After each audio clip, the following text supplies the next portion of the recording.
No. Thank you. I think Jay was playing. Okay, good evening. Welcome to the January 8th, 2025 Planning and Zoning meeting. May I have a roll call, please? Jeff here. Eric here. Linda, Amanda here. Michael here. Daryl here. please rise. I pledge allegiance to the flag of the United States of America and to the republic for which it stands, one nation, under God, indivisible, with liberty and justice for all. Thank you. You just want a sweater tonight? Oh, yes, last time I was here, it was very cold. Okay, has everybody had time to read the agenda? Yes. I do have an amendment to the agenda. Item 8A, which is the Miles and Lane one.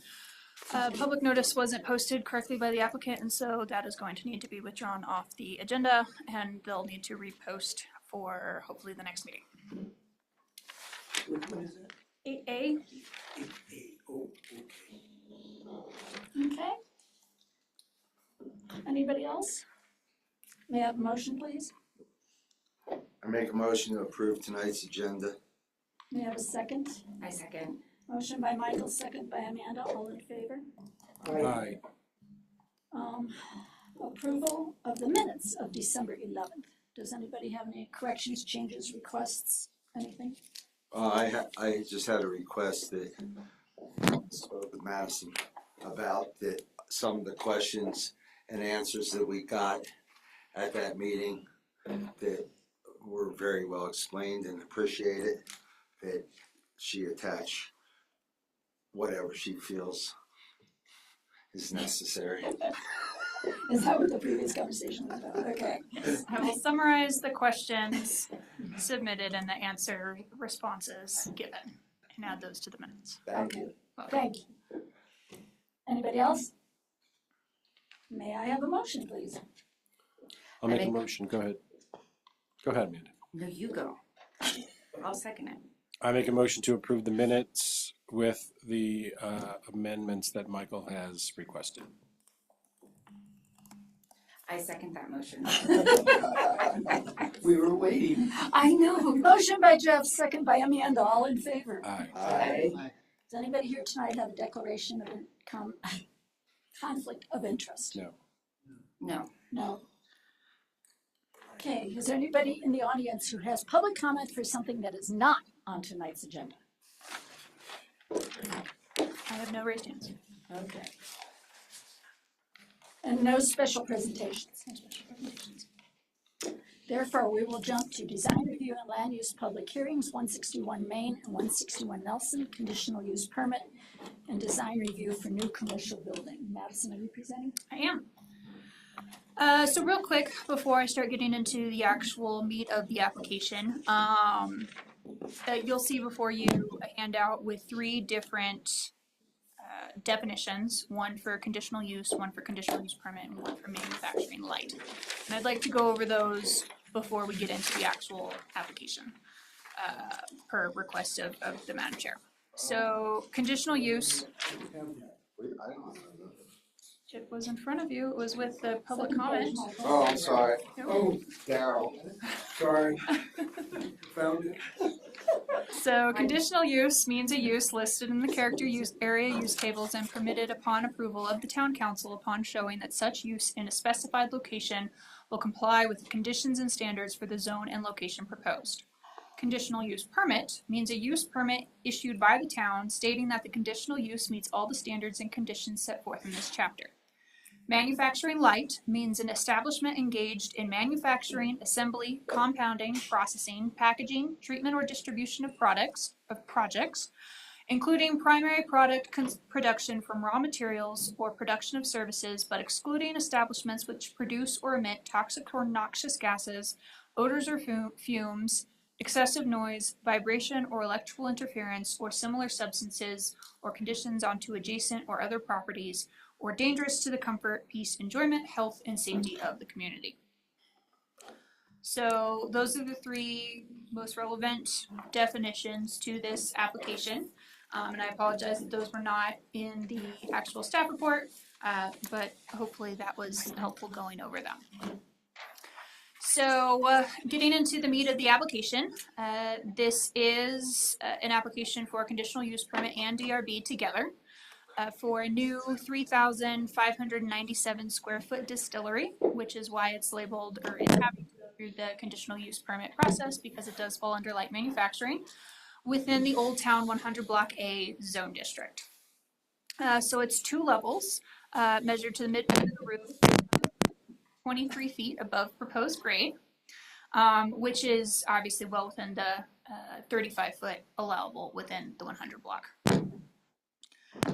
Excuse me one moment. Whose is that? It's Michael's. Can you turn that off until he needs to speak? It still happens. It still happens when it's off. That still happens, okay. It's our whole table. Got him right at the table. I tried to take your shot. Okay, I'm so sorry. So first for the DRB portion of it, as I'm sure y'all remember, this went through a variance process a couple months ago, and it got a variance from the rear setback. So for the first level for 10 feet, and then for the second level for the 20-foot mark. I hope I'm explaining that right. You were all here 2 months ago. So with that and all of the other design guidelines, the 100 block design guidelines, staff does believe that it meets those guidelines. And so from a DRB perspective, staff is absolutely recommending approval. I think it's very unique looking and fits within the character of the town and the 100 block specifically. The 100 block commercial zone calls out street level space to be dedicated to retail use. It's to provide convenient commercial services. The scale of the buildings should encourage transparency and pedestrian engagement, all things that staff believes that this building meets objectively. So if you'll notice, within the table that is provided for dimensional uses, I have a little asterisk next to the 23 feet. So section 161760 cites that there are certain building height exceptions to the height limitations, of which a cupola is one of them. And can exceed the roof height by 10 feet. The cupola is 8 feet 4 inches, and so staff does believe that this falls within the allowable height. Same thing as I just went over. The second asterisk within that table concerning the rear setback per Resolution 51 Series 2024, an approved variance allows for relief. From the 30-foot setback to 10 feet for the first floor of the building measured to a 14-foot eve height, and relief from the rear setback from 30 feet to 20 feet for the second floor of the building measured to a 20-foot eve height, which this building falls in. It's a very flat lot, so not much concern for the grading portion of it. And then getting into the actual conditional use permit. So, as I'm sure you love hearing me go through, but is necessary for the record, I'm going to go through all of the code language for conditional use permits that was in my staff report, so that everybody's aware of what the procedure is and what the different or the necessary findings are. So, and I said all, I'm going to skip a couple of paragraphs that are just kind of in there, but the majority. You're welcome. So subsection D, administrative procedure, subsection 2, criteria findings. Before acting on a conditional use permit application, the Planning Commission and Town Council shall consider the following factors with respect to the proposed use. The relationship and impact of the use on the community development objectives of the town, the effect of the use on distribution of population, transportation, utilities, schools, parks, and recreational facilities, and other public facilities and public facility needs. The effect upon traffic with particular reference to congestion, automotive and pedestrian safety, traffic flow and control, access, maneuverability, and snow removal.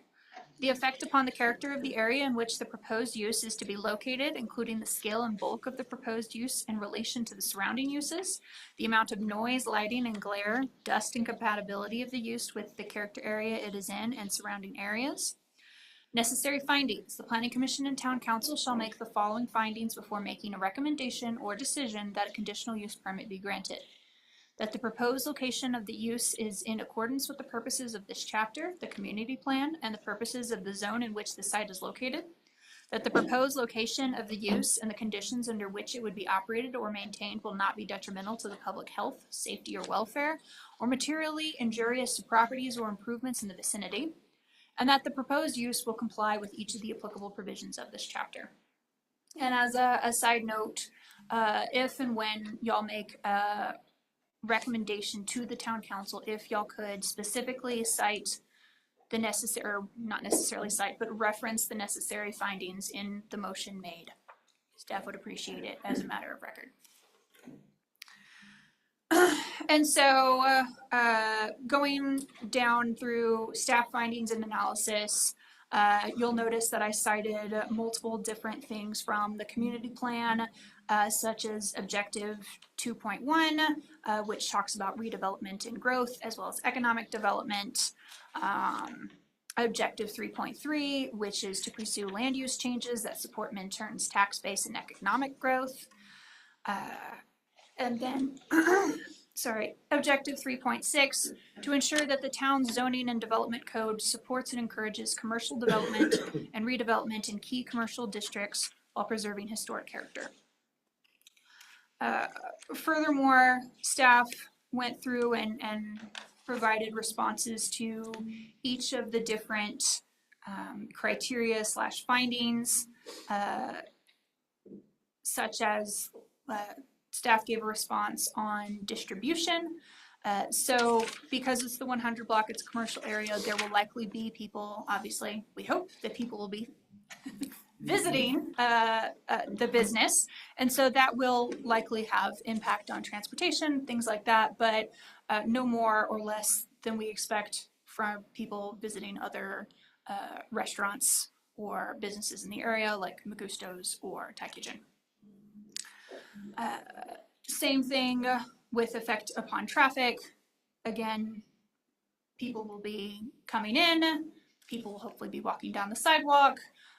There's likely to be an impact, but staff doesn't anticipate it to be a negative one. It would be an impact for any business that was there, not just a distillery.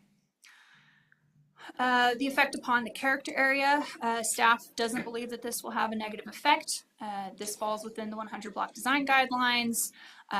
This is supported by the zone district verbiage within the Minturn Municipal Code, and as well as this is a much smaller build on this lot, which would then in a vacuum might have a more negative impact rather than this smaller structure. So under necessary findings, that this be in line with the chapter 16, the community plan. I feel like I've gone through that. I've cited the different code sections. That the proposed location of the use and the conditions under which it would be operated or maintained will not be detrimental. Again, this is the 100 block. This is our commercial area. Any business that goes on this lot, on this corner, is going to have an impact, but staff does not believe that because this is a distillery and therefore light manufacturing, that it will have a greater negative impact than other businesses. I would like to point out, if you'll notice, and we can certainly read this into the record when we actually get to public comment, but we did receive a public comment which had concerns about whiskey fungus, as is colloquially known. And within the packet, we do have an email from Dr. James Scott, who is the one of the leading experts on this whiskey fungus, stating that it's unlikely to be an issue given our climate and the limited scope of distilling that is available on this size of a lot. I'm sure that Steph and Spence will be going through that when it's their turn. But I did want to respond to that necessary finding that it will not be detrimental to the public health, safety, or welfare. And the final finding that the proposed use will comply with each of the applicable provisions of this chapter, and staff does believe that that finding can met. So going through all of that, staff is recommending approval of the application. Does anybody on the commission have any questions of staff? No, I have one question. of staff. Yes, I think it would be directed more to the staff. In reference to the B, the one, the effect and use of distribution, population, transportation, da. Yes. Did we look in or did we ask about how will deliveries and shipping, because they'll be shipping stuff out? Is there a question on that? I did not anticipate any shipping stuff out. I do hope that maybe they can address that. Okay. For deliveries, they do have a loading bay in the back. It's, temporary parking. It's because it's loading. And the building is specifically, it has that notch there so that hopefully, when a building or when a truck is parked there, it will not be jutting out into any of the alleys that border or are around that lot. But there's concern about more so on the shipping rather than the delivery. I don't think we're gonna be able to drink 5,000 some gallons here in a minute. That's a good point. Can I jump in real quick? Madison certainly has spent more time working with the applicant and reviewing the files than I have, but it does state in the application that they do anticipate semi-regular deliveries or shipments. Yes. The other thing I was going to pass along is that the town engineer did review this file. So I don't know if he looked specifically at the traffic volume coming in and out or asked those questions, but Okay. yep. Staff? Yeah, Okay. I believe I have a summary of things, but I think specifically,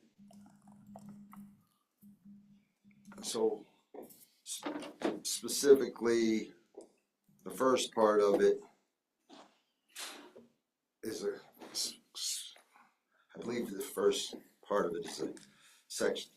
I have questions on heights and stuff like that that are shown, that we're not at that part, but the question specifically that I have for staff, it's probably my first paragraph. I was out of town when the variance was given, and if I was here, I would have asked why it was a variance for a rear setback, because actually until the lot line is eliminated, it was actually a variance request for a rear setback on Main and a side setback on Nelson. This lot line, I believe this lot line should have been eliminated prior to the variance submittal, or a condition of the variance not being valid until the lot line was eliminated and a new survey and plat was completed and signed. This is standard procedure, and I feel that should be followed. That being said, that we're past that point, but we are back here at this point, and from everything that I've seen, it's still being referenced as two separate lots, and the lot line hasn't been eliminated. So my question for staff is why? Because it doesn't have to be. We can act on these things. You said it's standard procedure, and I disagree with that. We've acted on multiple DRB files, knowing that the amended final plat has not been finalized yet, but conditioning any approval on the successful completion of an amended final plat, either to combine lots or to eliminate a lot line. That's something we've done quite a bit of. Which the variance was conditioned on. I've seen numerous applications go through that and denied over the years. If the building or even a deck was next to a lot line prior to the lot line being eliminated. Right. As well as you're asking us to review a building that is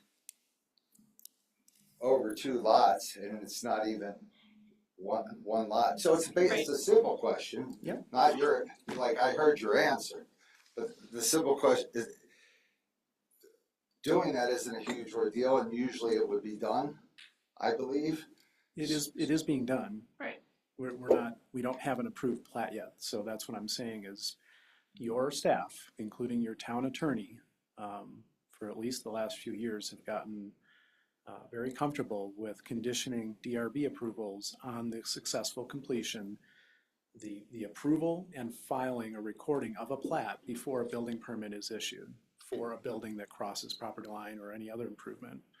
And the only reason why that condition isn't being proposed tonight is because the variance has already been conditioned that the amended final plat be executed within a year. So we have an application for the amended final plat. It's in process. It just hasn't been finalized yet. If you are comfortable conditioning any approval for the building itself on the successful completion of the amended final plat, that's a condition that you could add. What would that be? That would be a duplicate condition because it's already On the in variance. the variance that we did. This would be specific to the actual DRB application for the building itself. Got it. So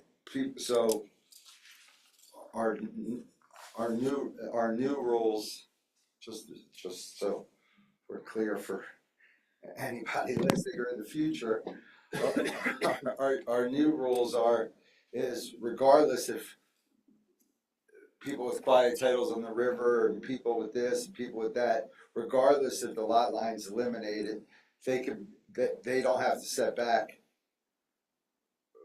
from a lot line, and they can put in permits to build over the lot line. That is not what we're saying.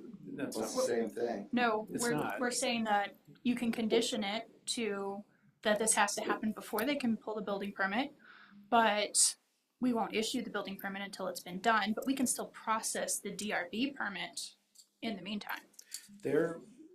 The applicant in this case, in every case like this, is applying for something knowing full well that if they don't successfully complete the amended final plat or whatever platting exercise is necessary to get the lot situation rectified, their DRB approval will lapse or become void, right? And we can't issue a building permit. So it is a way of allowing things to move forward on a conditional basis, which we do with lots of other files.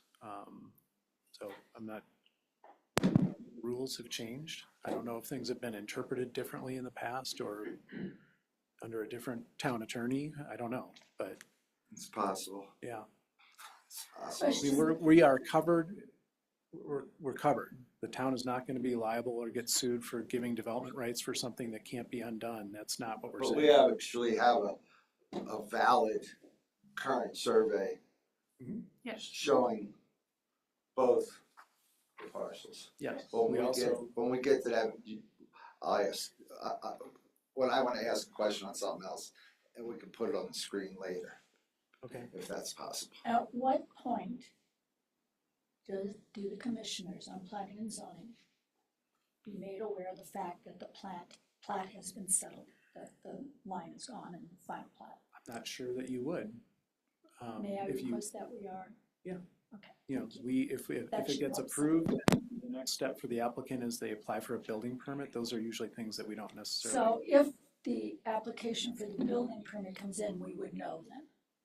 Well, you don't see building permit applications. Oh, that's true, If- yeah. Yeah. So just at some meeting when that happens, will you just make us aware? And Sure. it will, we'll know, okay, it's done, So I have thank you. a question on like more staff administration. So if we add a condition to the design review, would we just reference the already, if we just wanted it on record, Mhm. do we just reference the condition of the variance? Or because I feel like it would be, No, no. I would do a separate condition. You could Okay. word it the same way. I don't know what the condition language was for the variance, but you could just simply say that, you know, condition is that the applicant successfully complete an amended final plat to combine the lots prior to applying for a building permit or receiving a building permit, or however you want to structure that. Okay. I had one other question that's not related to this, of staff. So also on our agenda is item 8C. I just want to make sure from a staff's perspective, because that is changing chapter 16 and 19 specific to the 100 block, and this is going to be a new building, but I just want on record, like, those changes don't impact this design review. No, it can't. That's specific to historic preservation properties, and this is obviously a new structure. Thank you. I just wanted that on record. Michael, did you have anything else, or? No, I have other questions, but Anybody else have anything of staff? later. Thank you. I have nothing of staff. I Would the applicant like to present, please?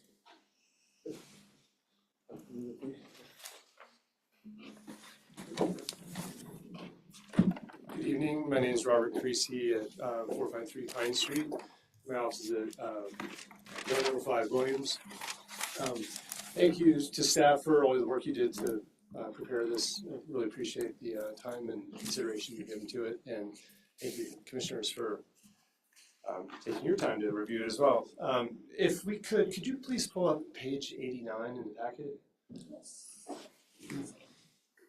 So being the architect, I'm just going to focus a little more on the DRB part of it and the design of the building, the elements which we feel are supportive of a positive determination.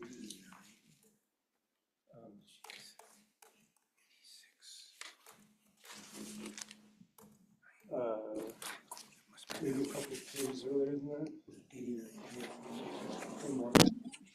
There we go. So, as mentioned, the scale of the building is significantly less than what the code allows.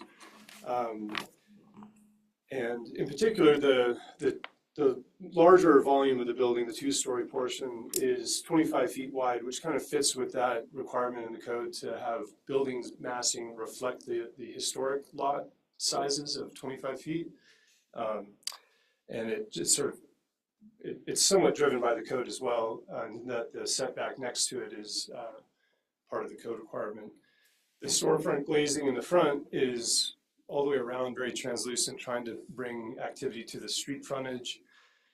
It's also characterful to try to bring a historic feel to the building, which was in the interest of the owners, and I think is helpful for the character of the town. The hipped roof, instead of bringing a gable to the street, it helps to also further reduce the scale of the building, taper it back. The pair of cupolas are there to kind of bring reference to historic distilleries and again add some character to the building. And as mentioned, the height of the building to the mid slope is only 23 feet. It could be as high as 35 feet if you were to take all the bonuses that are possible. So we're substantially underneath the maximum height. And then on the right-hand side of this image, the lower massing along Nelson Street is trying to step down the building to a pedestrian scale, bringing light to the street, reducing the amount of shading on the sidewalk. And it also helps to preserve views toward the water tank from Main Street. The rough stone shed volume, that stone facing is trying to recall some of these historic structures of Minturns downtown, and specifically the old building that used to be located where the country club is now. It used to be an all-stone building, so it's trying to draw back some of that historic character. The arched window in the front there, I don't think we've acquired it yet, but the goal is to acquire the arched window that was in the building that was on this lot previously and incorporate it into the front facade. Let's see if we can go to the next page, 88. Excuse me 1 minute. Sure. Will you repeat that arch window? Was that the original you acquired? We're attempting to acquire it, You yes. just haven't yet. We know who has it, and we've talked to them. Huh? We know who has it, and we've talked to them. And they seem amenable, yeah. That was one of my questions, so you mentioned that I can cross it off anyway, thank you. Okay, so you can see here we've notched this corner of the building back at this intersection of Williams and Nelson to help improve the flow of trucks in and out of the building. And specifically, they do address the deliveries and shipping in their letter that's in your packet. Let's see, and then again, the one-story mass along Williams Street, again, is trying to kind of step down the scale of the building. This was part of what we achieved through the variance approval. So having the building step in scale away from the street helps to reduce the shading and bring more sunlight into it and make it more pedestrian friendly. The stucco siding of the upper story is in keeping with other historic Minturn buildings. The Inn, Magustos, the Alpine Kind building all use this stucco element, so we felt like it was fitting. Maybe the next picture. Actually, sorry, it's going to be in the plan elevation. I don't think that's current. Page 62. We did make a change in the siding since we you just went past it. Back a little bit. There, stop there. So that lower portion of the building is a metal board and batten style siding. So it from a distance it reads like a wood material, but it's a metal material because that's that valley between the mattress building and our building. So we're trying to use a material that's more durable for snow accumulation in that alley. But there's let's see. On page 64 is 65 is an image of that material. 65.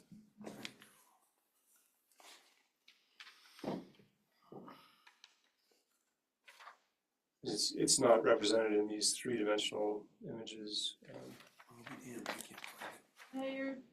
It was the materials sheet. Mm-hmm.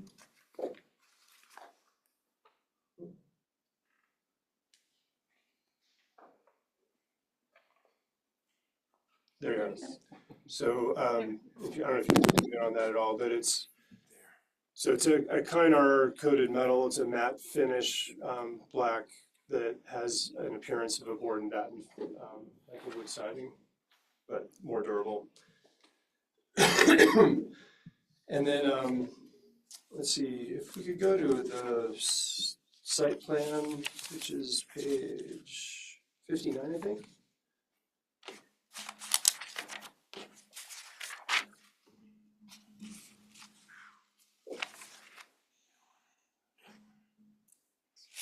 Just scroll up a little bit up.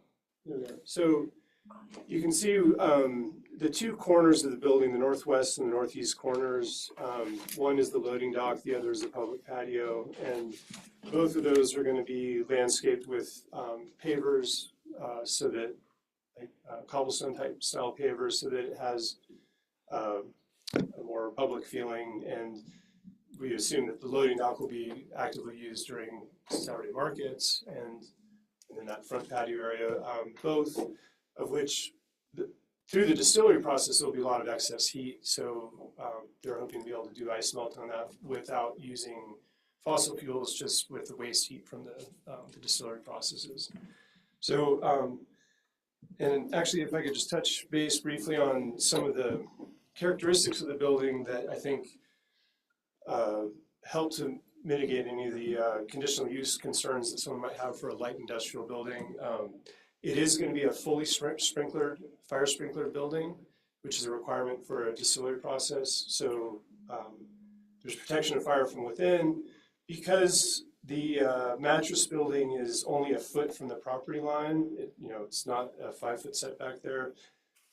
That wall between the southern wall of the building facing the mattress building will be a 1-hour rated wall from both exterior and interior. So that will protect it from the mattress building and vice versa. The entire first floor, even in the distillery space, will be ADA accessible, so that when they do their sustainability programs and educational programs, people will have full access to the area. The building will be mechanically ventilated and filtered on any exhaust that comes from it, so it's all contained. If there is any excess ethanol from the storage, which will be minor given the scale of it, it can be managed and then mechanically. They are actively green certified with, the business is actively green certified with Green Walking Mountains. Their goal is to have net zero carbon emissions from the processes and the use of the building. So that's, you can see a full solar array on the roof, which will manage all of their electrical needs.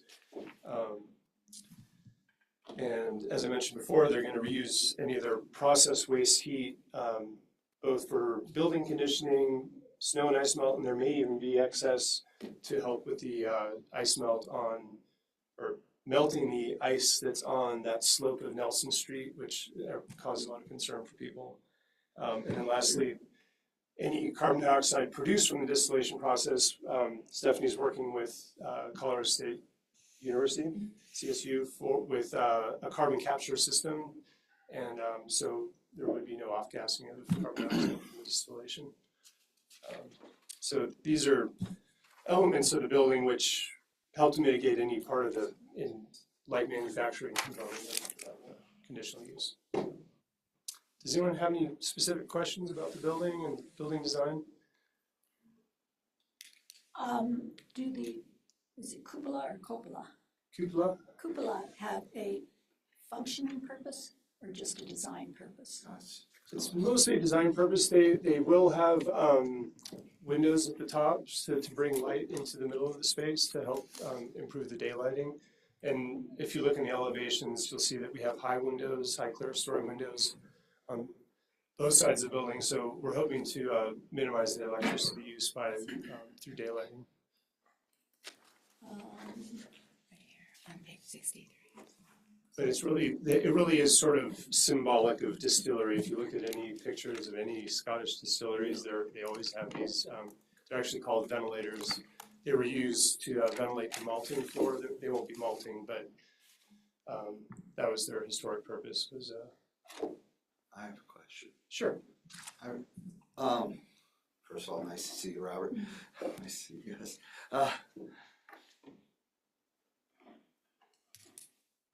As far as the building design and, the solar, of course, I see the solar panels and all that stuff. Yeah, I don't have any issues with that, I tend to, have questions in regards to just certain specifics, Sure. and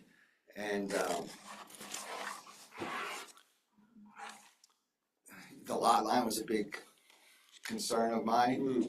I think that we have an option to get past that part, the other two things, and I don't even know if it's been looked at with you or with staff, but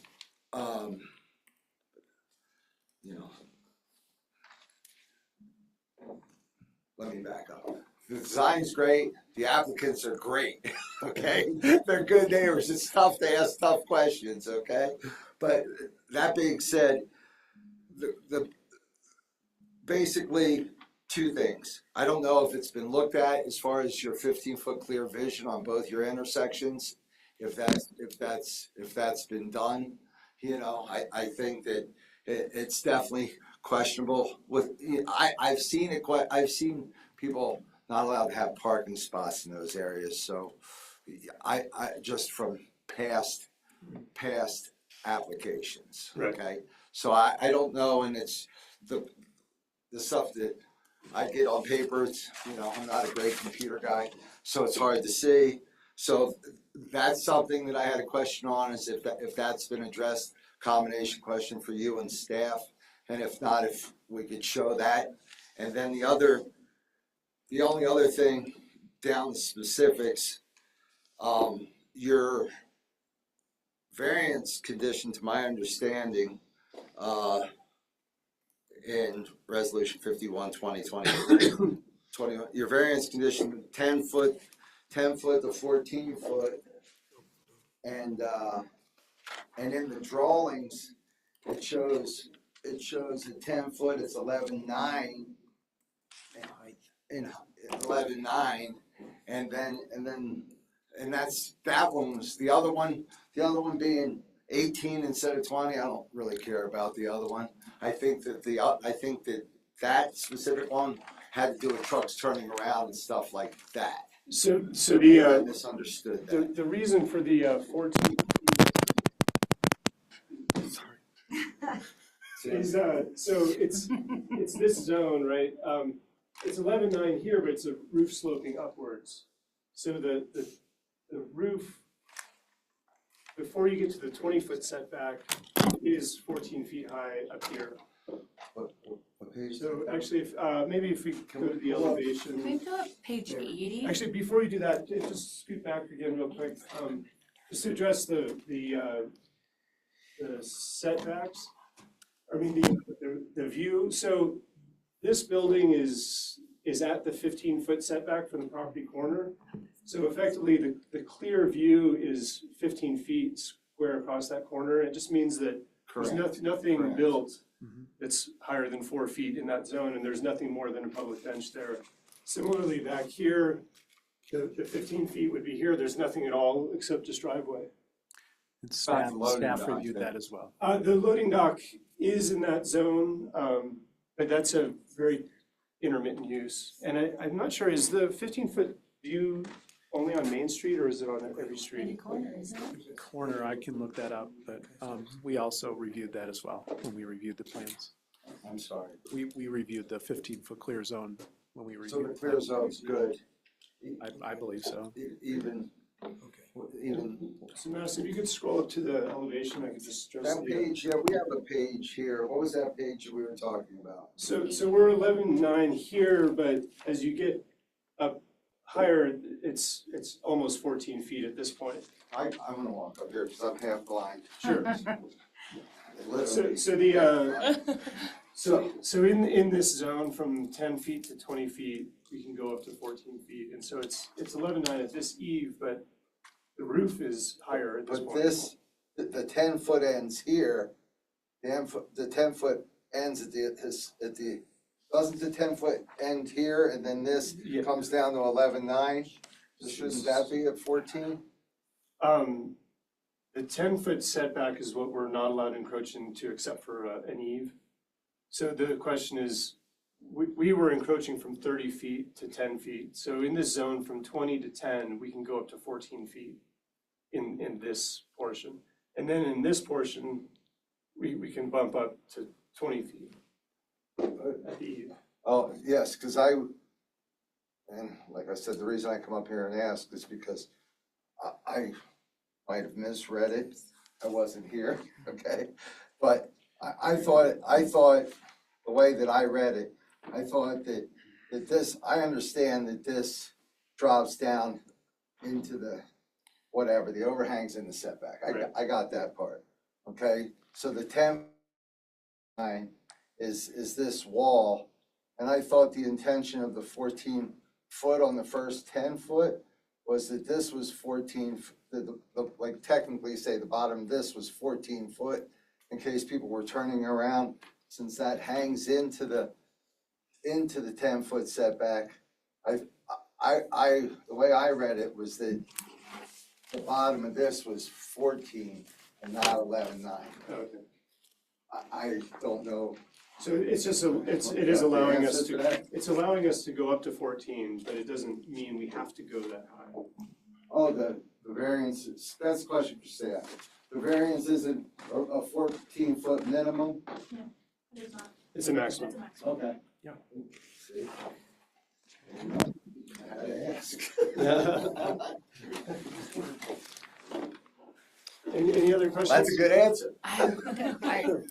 Okay, we've already gone into commission, so we'll go to public comment after this. We'll let people go ahead. Is that okay with everyone? Well, I think the applicants would like to have Okay. a couple comments, but I just wondered, are there any more questions about the building design? Yes. Okay. Page 80. Sorry. Hey, Daryl. That's the site plan. I know, it's hard to find on those other plans. So it's a site plot roof plan. Okay. So I think that's where we are. This Yeah. isn't page 80, but it's the same drawing. Yeah, so I'm just trying to ask staff, it shows these planters and corner units in Main Street? Is that the way that's interpreted, or is that, or it's in like the parking? Are you referring to all of this? That little bump out. All of this. So this is it's a suggestion of, everything beyond the property line is a suggestion of what the town could consider doing if they wanted to make it a more lunar environment. It's not part of our proposal. There's a note on this drawing that says anything beyond the property lines are just suggestion of how the town could further develop downtown and to have that. Okay, thank you, that's it. If our bulb outs had remained more permanent than they did, potentially that's something that we could have done, but But they didn't. didn't, so. Thank you, everybody. Pro bulb out. Yeah, so we'll probably be taking those off as we go. I have through some this. questions. That might as well go next, since we're doing this. Okay. Because I have questions, multiple things. But you're saying to the building itself. What is the use of the second floor? It's, well, the larger volume of the building is for the distillery equipment to be able to be moved in and out. Some of the equipment's 18, 20 feet tall. But then the second story over the tasting room is just overflow for tasting. So if they had more people, people could go upstairs and, Because it mentions mezzanine, that's why I yeah, was asking. yeah, it's a mezzanine level that's, But that whole second floor would be for that? sorry, so if you just go, did you scroll to the second story? It's just in this area over the tasting room. And it's an open railing looking over into the distillery. So when people are up there tasting, they can be For looking. watching what's going on. And it's really just for private parties. Parties, which I have, where will the special events take place? And that's what you're answering. Madam Chair and applicants, if you guys want to speak, just come up to the mic and, Okay, sorry. yeah, just so we can keep track in Thank the you, minutes. Scott. Yeah, sorry, any, Hold on, I'm not done. Mezzanine area cross off. I found a word which I always ask things I do not know. PLENUM for utilities. What was that word? Plenum. Plenum, what is that? It's like a duct. Okay. so the in-between space. Not a duck, a duct. It's like the in-between space. So like with this drop ceiling, the structural floor is a few feet higher and allows you to run ducts and whatever in that in-between space between finish and structure.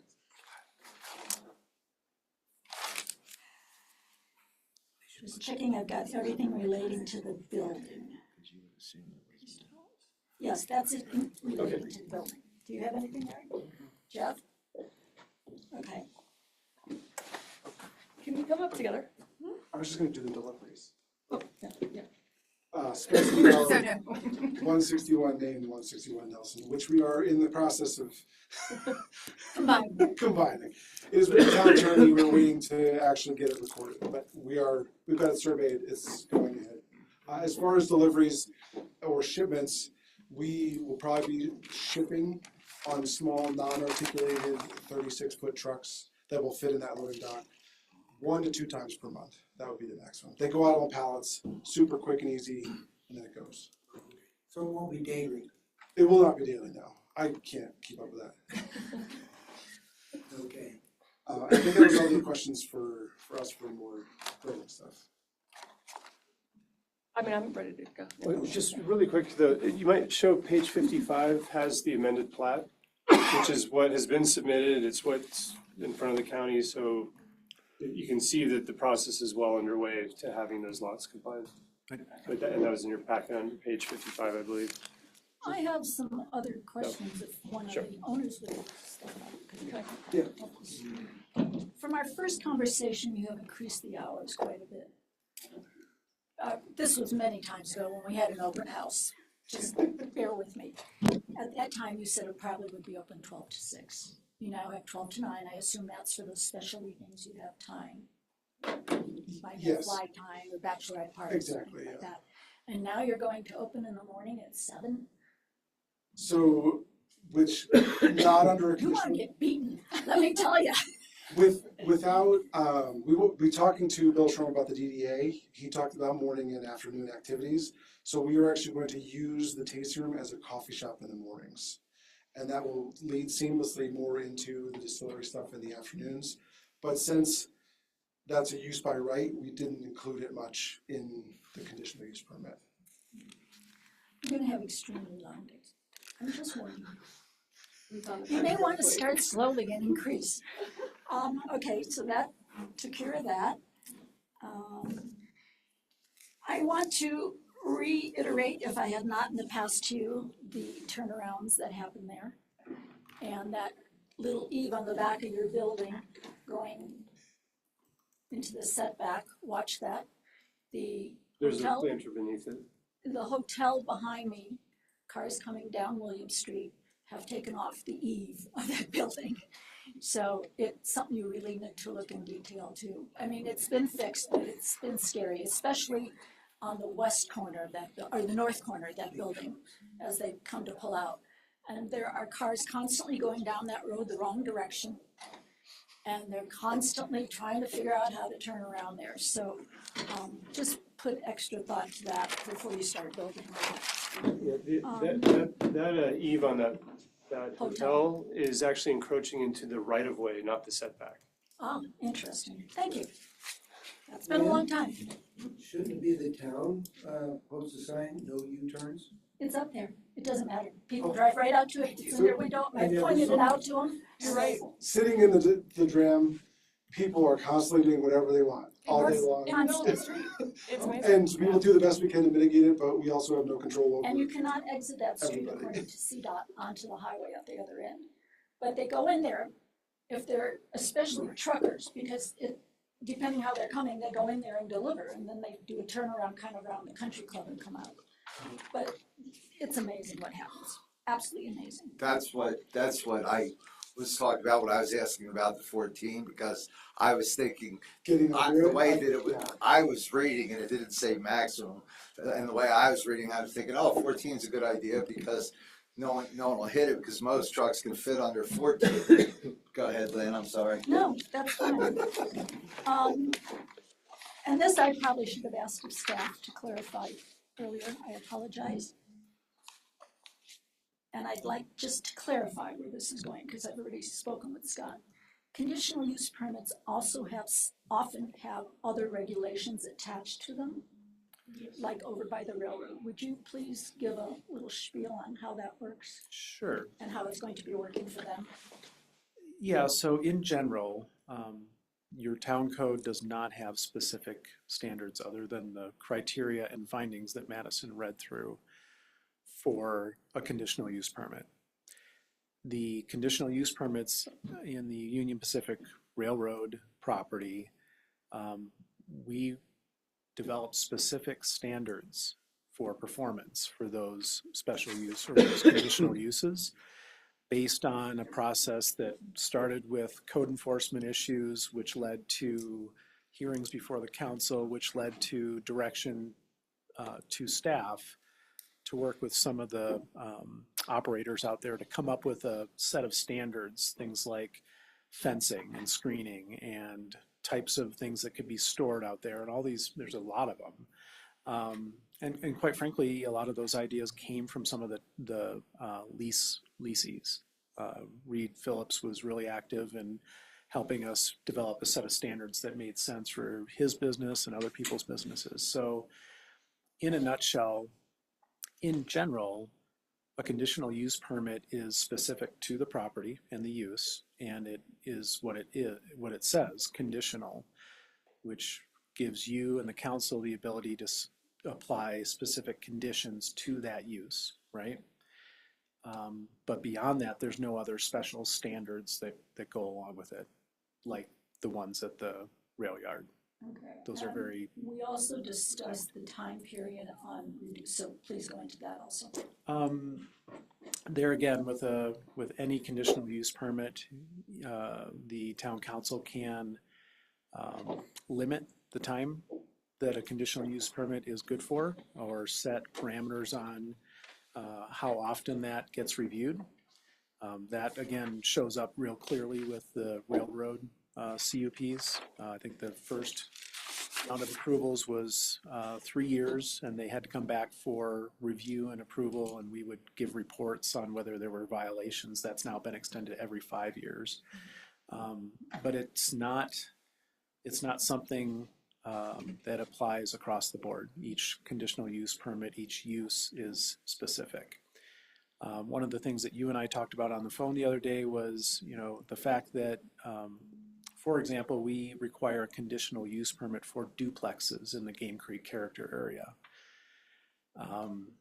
There's no time limit on duplexes other than if they get a building permit and they don't build within a certain time frame, their building permit is lapsed or void and they have to come through the process again. Once you build a duplex, I don't envision the town going in and saying you no longer can have a duplex because we don't like the way you're parking your cars, right? So there's no set standard for time limits. There are certain conditional use permits like duplexes in a residential area that probably shouldn't have time limits on them because it really affects people's vested rights in their property. In this case, you have a commercial use and a light manufacturing conditional use request that I'm not sure what the practicality of putting a time limit on it would be, other than to having a chilling effect on the business activity and the investment in this property. So the flip side of that is that a conditional use permit allows the council to call up something that has a conditional use permit. They can be revoked. So if there is a conditional use that gets granted and there is a future of problems and code enforcement issues and all sorts of stuff, that's the signal from a code perspective for the council to say, we have the ability in our code to call this up and have a public hearing and talk about it. Right? Does that cover all those bases? Like Eric has probably not been through this process. Jeff knows all about it. It's been a while since I know the conditional use regs over in the railroad, but I was unfamiliar with this, which is what I asked. I don't know if Amanda had known. I just have one question, and I'm trying to, I pulled up that our meeting from May 8th, which was the last conditional use permit that we gave with regards to the North PUD. Mm-hmm. I couldn't, please just refresh whether the conditional use permit is tied to the property. So if the property is changed hands, I thought for some of those at the railroad that it was, there was like a lease and it wasn't necessarily automatically renewed, that the new owner would potentially have to come back through, the new leasee. But in this case, it's a little different because it's not a leasee, it's a property owner. So can you just highlight the nuances there? Yeah, that's a really great question, and I think the answer is yes and yes. You could tie a conditional use permit to a use specific to the property for a time period or not, or you can tie a conditional use permit to the property itself with it's in perpetuity unless it's Well, to the owners. But not to the owners because it would be conditional, it's a conditional use. So if the property changes hands, correct me if I'm wrong, that new property owner is going to have to come back in to get that conditional use reinstated on the property to manufacturing light, right? Well, unless the council granted the conditional use for the use itself and allows for that transfer or sale of the business to somebody else. So it runs with the land. Right? So if it were to sell and remain a distillery, it could transfer. Correct. If it were to sell and somebody were to change the use, they could a big holding store in there. Or a laundromat. Then it Laundry would be. a laundry. Or like something Well, that's like a minor. manufacturing. Yeah, if it A switches. candle factory. That's my, As long as it's light manufacturing. light manufacturing. Someone could purchase the building and turn it into something that doesn't require a conditional use, and that conditional use for distillery just goes away. That's, okay, Right. that's what, yeah. I have another question, probably more directed to Scott, a hard question, but it's a good question. Okay. It's a He's good promising. question. Okay. You know that, the 15-foot thing, that, I'm a big fan of the 15-foot clear vision, Apparently. okay? Well, and we have a lot of lots, so we have a lot of corner lots in town that are going to be coming in front of us, okay? That 15-foot clear vision, Right. okay? That being said, put you on the spot, but I'll give you a way out, right? Okay. So for clarity purposes, are we saying? I'll finish it. For clarity purposes, are we saying parking spots and loading docks can be in the 15-foot clear vision, or would we, which would tie us into something in the future stuff down the road, or would we be better off approving that as a variance specifically for that property and not tying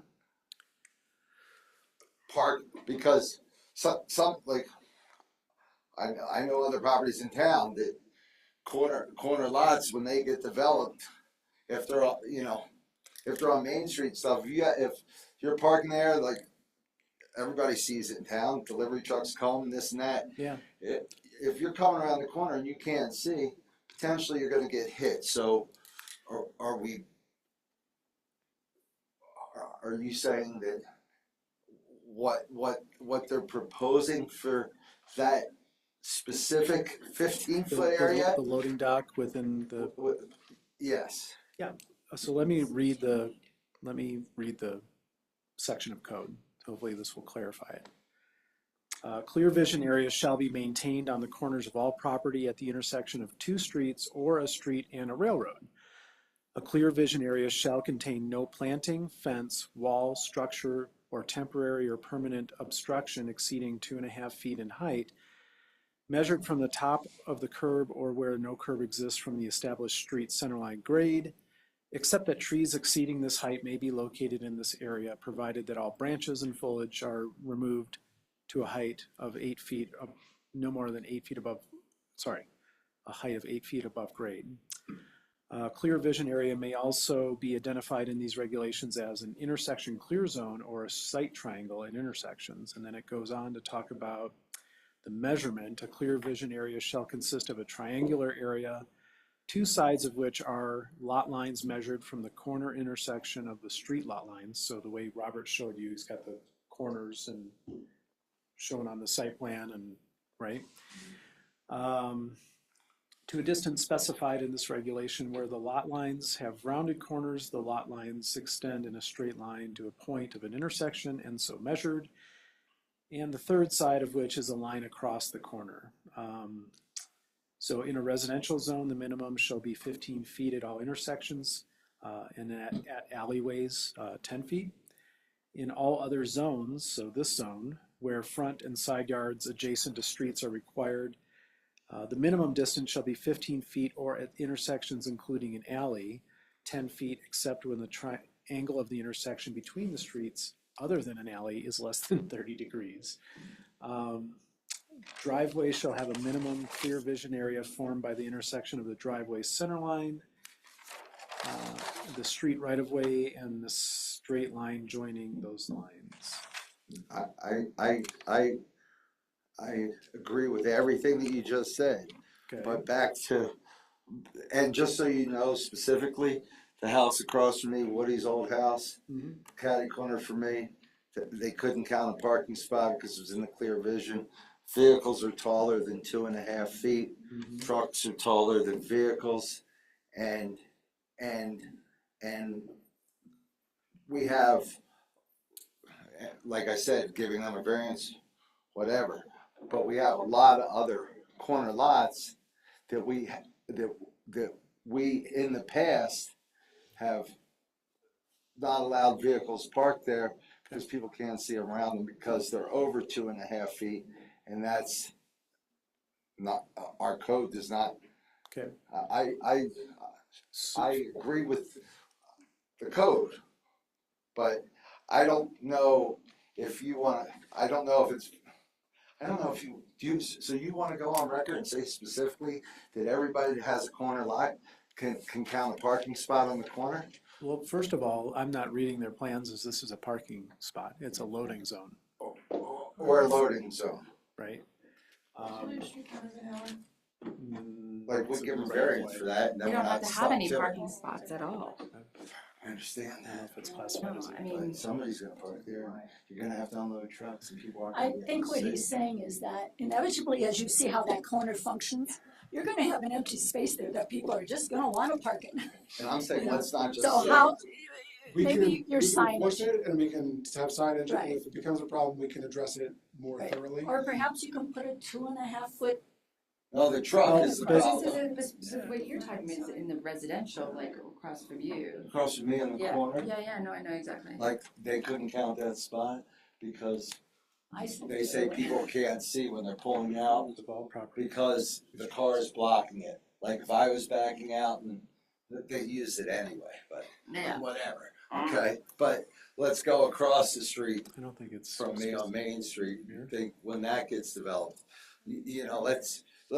there's other stuff, and if we're gonna, we already gave them one Yeah. variance, we might as well just give them another. But And, they don't I'd have like any to go to- parking spots. That's no, the- but the truck is gonna block and you're not gonna be able to see anybody. But it's a temporary situation. It's not a parking spot. It's not their, they don't have to have a parking. I spot. see it more becoming a place where people are gonna use it as a parking spot. I agree. And I think We'll you start get those things you use in a movie theater, where you can hook it in and unhook it. When your truck shows up, he says, I'm here. You go out and open it up for him. It won't take too many boots on cars and people will stop. I doubt they're gonna let other people park there. $500. Couple thoughts. Darren would love to enforce that. I'll take it. I'm interested. Okay, so a couple further thoughts. I'm looking at the site plan, and Robert, maybe you can help us with this, but you know, as we measured the 15 feet, I'm not sure that area leading into the loading dock is it's partially within the 15 feet, perhaps. The other thing that Madison just pointed out, in reading the description of how things are measured, that subparagraph B that I read, in all other zones where front and side yards adjacent to streets are required. So we're not talking about a front, we're talking perhaps about the side yard. So I don't know if that changes our interpretation here.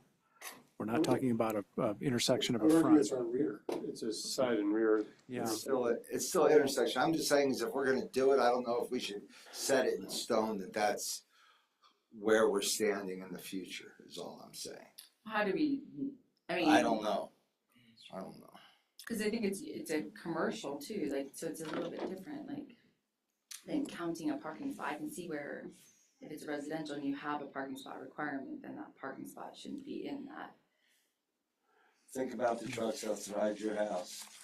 Well, let's not talk about trucks, let's talk about how. I'm just Okay, pointing, okay, I'm just okay. pointing it out, I will go with, That creates static too. I would rather give a variance for it than have it. So you want us to build in another variance into the DRB that's for the visual setback? I don't wanna give a variance to everybody, but we already gave them a variance, so we might as well give them another one for their corner.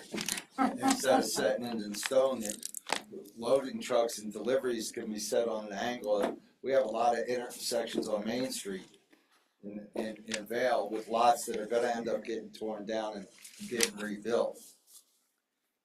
That's my only concern. I would rather give them a variance. Staff, what's your recommendation? So if I could offer another solution, if you could bring up the site plan. So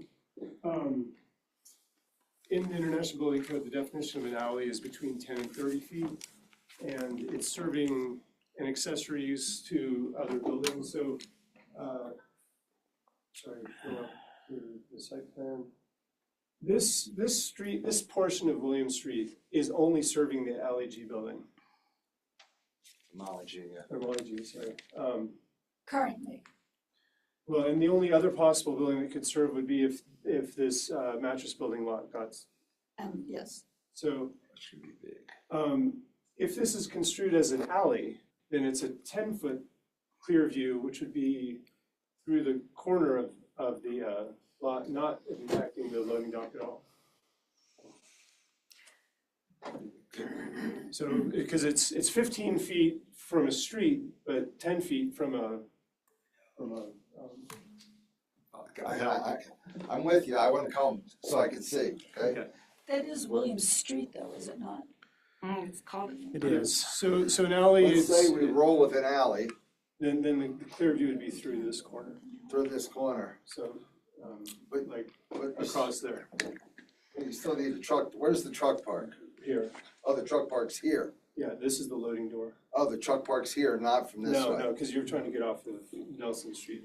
So the truck goes in here, so, It probably would actually pull up and then back into that spot. so 10 foot, you have the 10.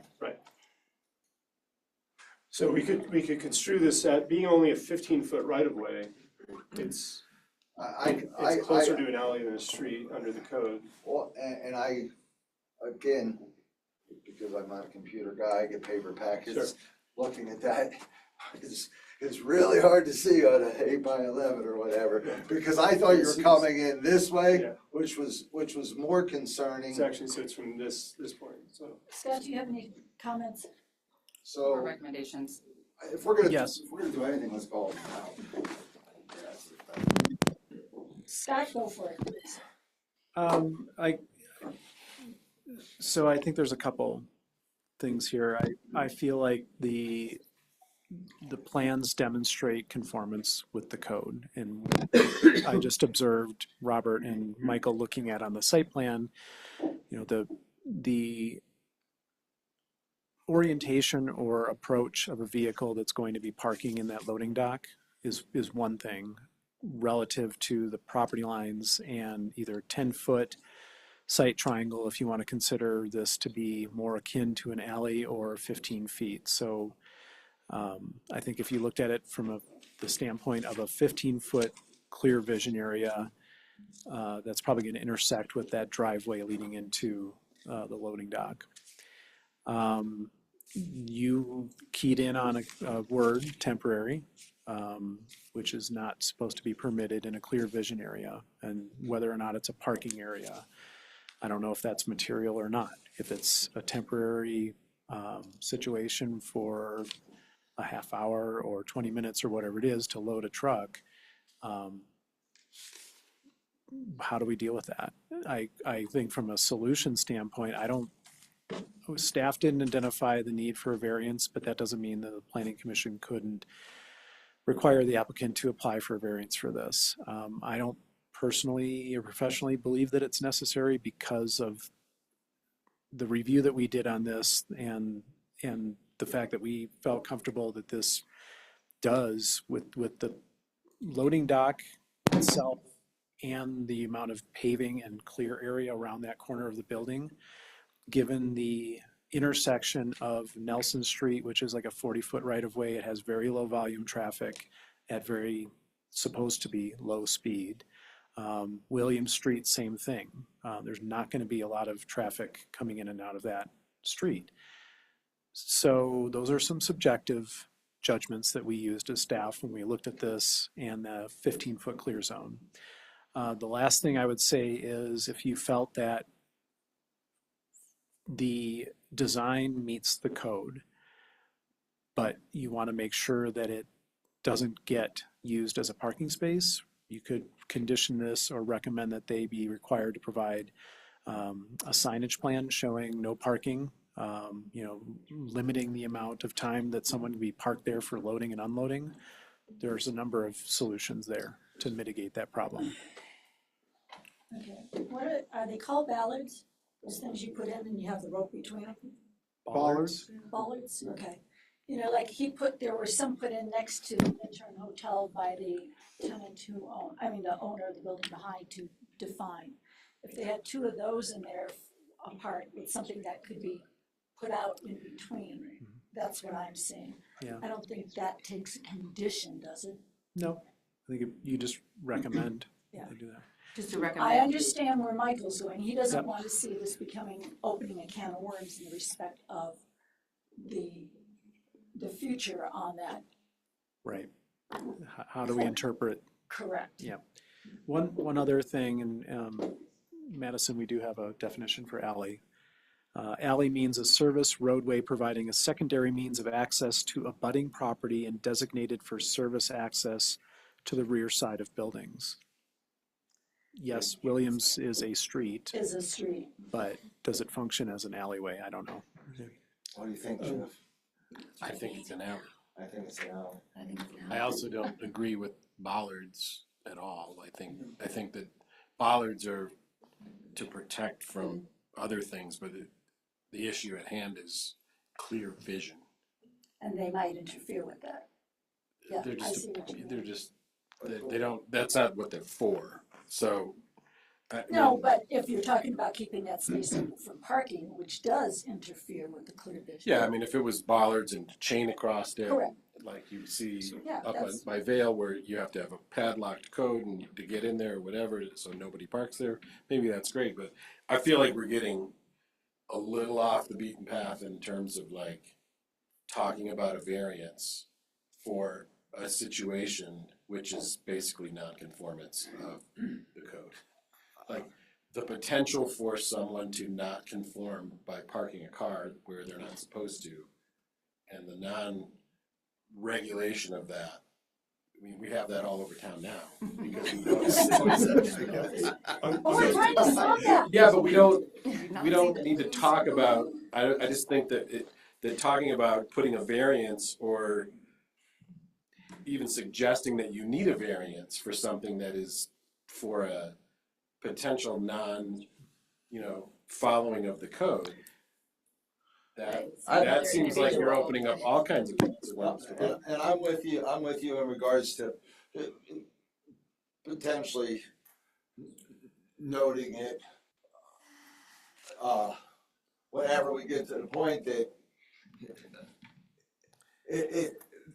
I see it more, Michael. the clear vision in that corner is an alley, Yeah, and it complies. yeah. And we leave it at that. If for some reason anybody else or they feel like they wanna say, hey, we'll do a no overnight parking requirement or something, So that'd be great if I can too. make one more observation, current practice in town on Main Street is that loading trucks park in the clear vision zone almost every day. They park in the lanes. Like it's bus stop, every day block, in the middle of the yeah. road Yeah. where these temporary loading of and unloading of trucks happens You're very everywhere. observant already. And that is in the clear vision on Main Street.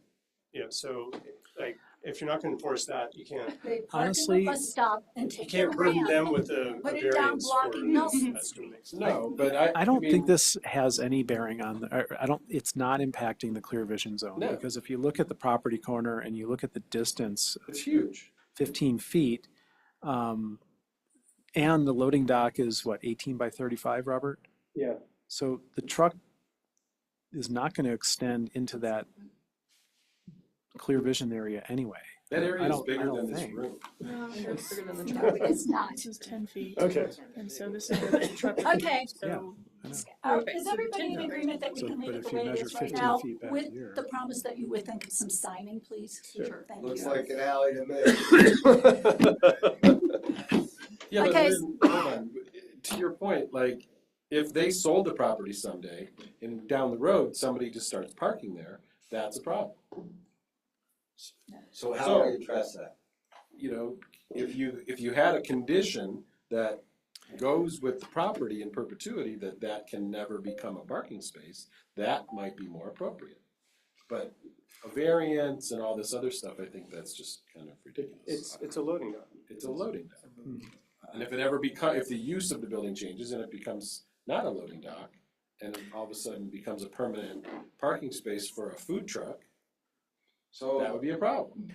So a condition that it's not a parking spot.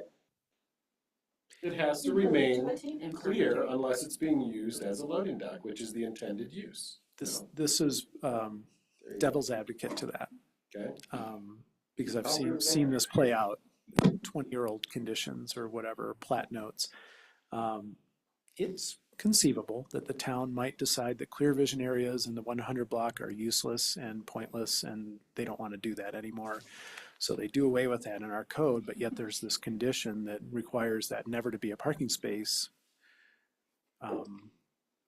And if it's an As in, alley, like, it's not they even in the close clear that vision road? space. I don't know what the condition would be or what the situation would be, but, codes change, right? That'd be easy to ask for a variance to remove that condition. Variances are not easy or inexpensive. We're already there. We made it there, Scott. We made it there with Jeff's idea. I mean, Be careful I'm what still you- back to the old, this is a small town with everybody kind of knows each other, and when things become a problem, they get brought out and the laundry gets washed in front of everyone. And if this becomes a huge problem someday, then I would assume that someone's gonna step up in a council meeting and say, hey, there's been a truck parked there all the time, and I know that that's not gonna be a problem with these guys, so. Well, and if it's an alley, the loading dock is not in it. Right. So if we call that an alley, it's not an issue, it's a non-issue.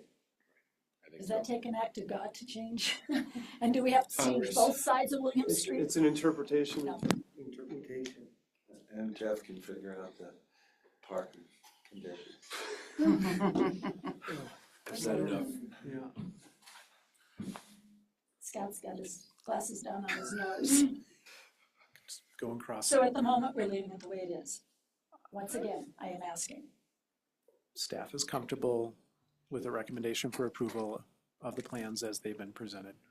We know what these people are. I am. What's that? Say yes. Yes. You're comfortable with it the way it is. Comfortable with how the staff puts it. Yeah, I definitely am gonna wanna, if and when the time comes, I'm gonna wanna condition that the plat is done prior to the building permit being issued. And No, we're talking about, we're not, we're not talking about. No, we're not talking about. Okay, all right, Okay, moving on. I have a hard question, and probably the hardest of the evening. Actually, it goes into 2 or 3. So your letter from Dr. Scott states all the reasons why he does not believe that this, whatever the long name is, type of Bacillus, whatever. Does he realize the narrowness of this valley? Because, and are there going to be odor fumes coming off of this? All right, I'm happy to talk about those right Thank you. now. Perfect. So Stephanie Neubauer, 161 Main Street is the business, 444 Eagle River Street is our residence. And this is what I was gonna come up and talk about, so thank you all for being here. Thank you guys for helping us out. So the hard questions. We talked about this a little bit last time, and I didn't feel really comfortable just saying, well, we've never seen that in a Colorado distillery. We never have seen it in Colorado. And then my parents sent me the Wall Street Journal with the same article, and I started thinking we really need to really address this. So I looked at who is the guy in every single article, Wall Street Journal, Newsweek, New York Times, all of them. It's Dr. Scott. So he helped name the genus, he coined the term whiskey fungus. And it took a few calls, but I got to talk to him for an hour and a half on a Zoom call. So we looked at the valley, weather data over the last 10 years, and basically I called him with this in mind. I said, look, I live in this town. I want to be good with my neighbors. So do I need to place ethanol scrubbers from the start? Because I just want to know that now. And he said, no. He said, I would not do that. It'll be a waste of your money. And this is the reason, is that climate, wind, none of that really matters. What really matters is 20,000 barrels. He said, if you are under 20,000 barrels, this is not going to be a problem. And if you think about our production, we're hoping to do 300 barrels a year to start with. We might get as much as 900 barrels a year at full capacity with 3 shifts. That's like if we're wildly successful. And as Daryl pointed out, no one will be able to drink that much. But if we're doing 300 barrels a year, that will take us 66 years to make 20,000 barrels. If we're doing 3 shifts, it will still take us 22 years to make that many barrels. And this is assuming we're keeping them all on that lot, which we don't have room for, and that's assuming no one's bought a single barrel. So just to put that in context of how much whiskey we're talking about is what you need to get an ethanol vapor to come out of the distillery. He said you may have little areas here and there that turn black from your window where something's getting out, but even inside the ethanol, even inside the distillery, the ethanol is fine. Because I said, I have 2 kids, 9 and 12, they're gonna be running around in the distillery. Do I need to put in things inside? And he said, no. Same reasons, you're just not gonna have that collection of ethanol in this small of a production. If we were to sell to someone else who wanted to make it a bigger distillery, they'd have to buy another lot. There's just nowhere to do this distilling and also keep the casks. So I felt really reassured by that. He then said, I said, what would you do if you were me? Because I want to have a good relationship with my town. And he said, well, I would put ethanol monitors in a few places outside of your distillery and maybe around town.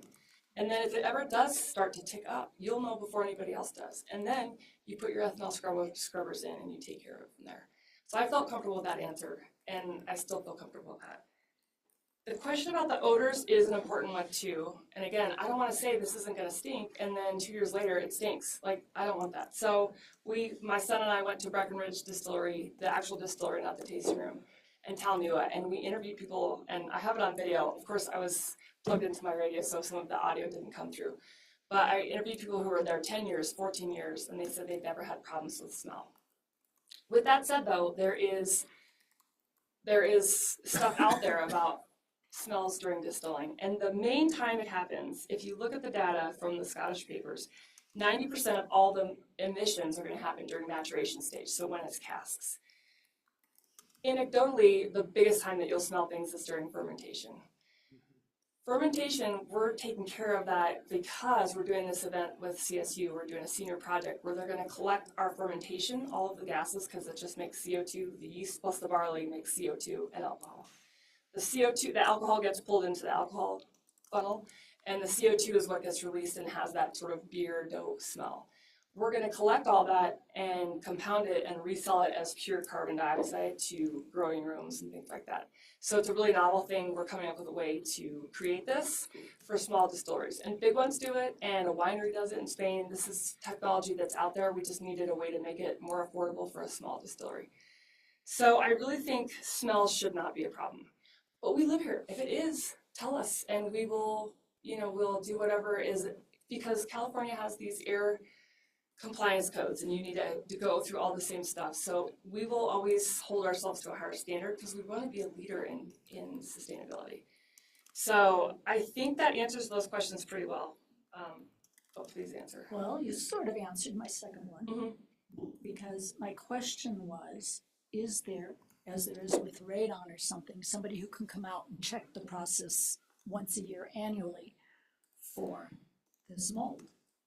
Yeah, well, and so like the an mold, independent, but you just told me you could put meters around Yeah. and check them yourself. Exactly. So we'll know before the mold even knows. We'll have ethanol detection, so we'll know if it's up at all, and mold may start growing. We'll get ahead of it before the mold even. And then what gets do you there. have to do?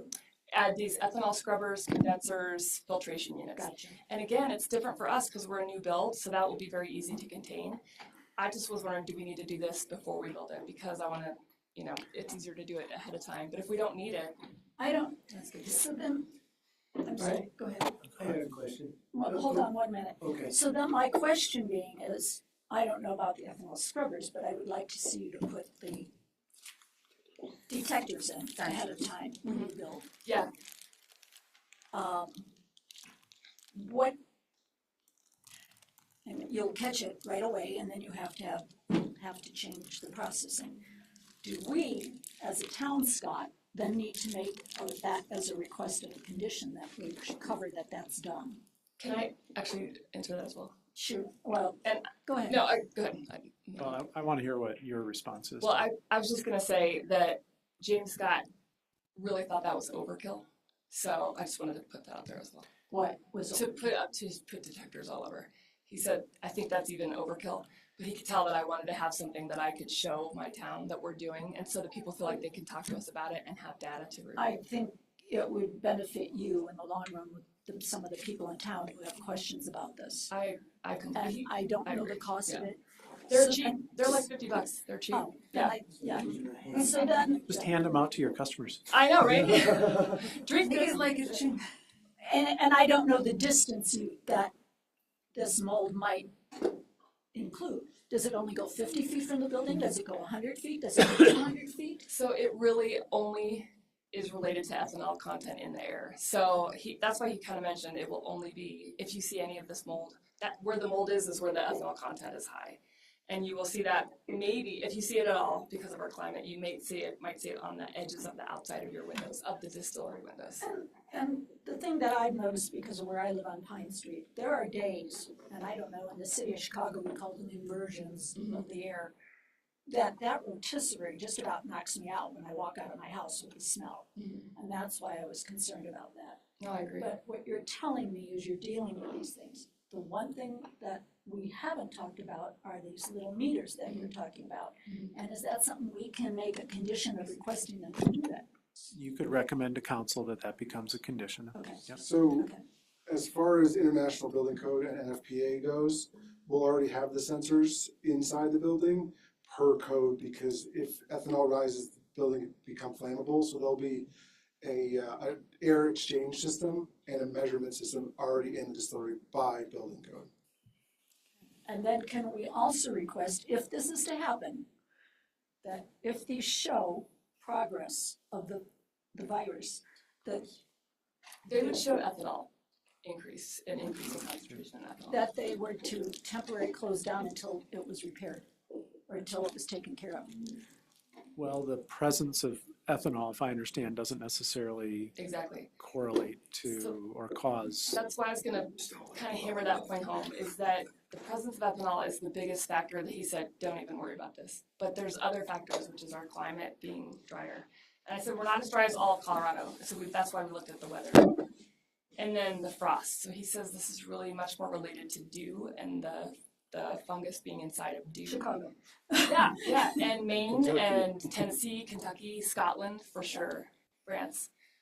So he doesn't even think if we had higher levels that we would see the fungus. So the fungus and the ethanol, the fungus can come with the ethanol, but doesn't always. I'm just trying to see what minor things you can do, in other words, not so costly, that we could recommend to council that would alleviate some of the issues that some other people are fearing. And I think these are possibilities. And I don't mean you'd have to, you might just have to close the distillery part down to clean it up, not the whole building, not the whole But- bar area or anything. Again, just to be clear, I'm not hearing that these monitors would detect fungus. They're going to Right. detect ethanol. Exactly. Right. But Yeah. And then she has to detect the fungus. You can just see it. You see it, yeah, yeah. If I could just put it in perspective, so the minimum number of barrels stored is 20,000 to cause this. The most they would ever store in that building is 100.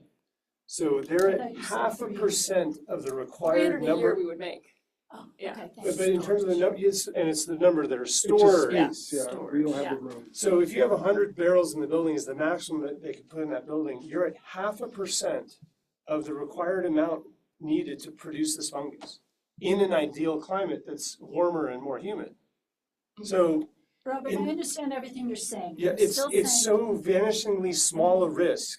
It's 0.5% of what's needed to cause this. But we still need to present comfort to those who worry about it, and she's got a small, easy situation there by putting out those little things. Yeah, and I'm happy to put the ethanol things out for my own peace of mind, quite honest. They're $50 a pop, I'm fine doing that. I think it would give people comfort. And that's what he said too. And he from the said- day I met you, you said you wanted to be a good business person and Yeah. an intern. Yeah. I'm not saying it's gonna happen. I'm not the one who's worried about it, but I get questions on it. Yeah. I see things on it. Yeah. And I think that's a minimal thing, but I think it would give comfort to people who are worried Yeah, about it. and it gives protection to us as well if people wanna complain about it. We have them. Madam Chair, I think Daryl had a question. Your turn. I think that whole idea is like using a hand grenade to get rid of an anthill. I think it is just stupid. I think it's overkill and all that. I agree, maybe you should have inside, definitely inside.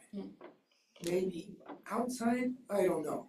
I know when the coffee factory is making coffee, holy cow, that's a stink.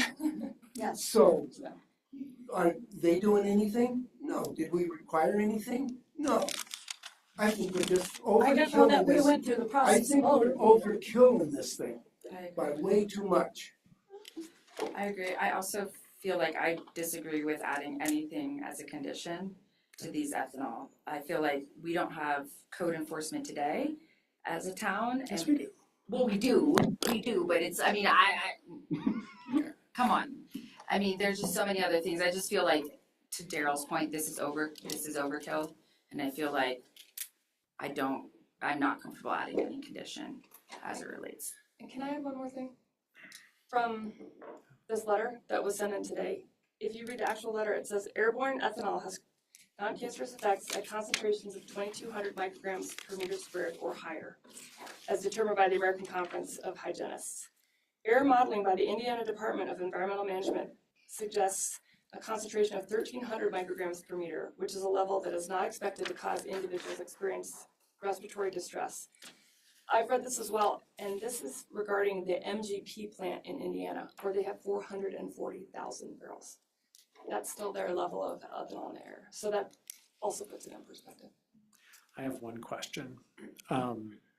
It sounds like there's not an appetite for a condition of approval, but you mentioned that if needed, scrubbers could be installed. You're designing a new building. Where would those scrubbers, how big are they? Where would they go? Are they roof mounted? Are they internal? I don't even know. Okay. Yeah, but what I've read is that they're pretty easy to install, and Dr. Scott was like, you'll never need to worry about it. Can I ask a question, Lynn? Of course.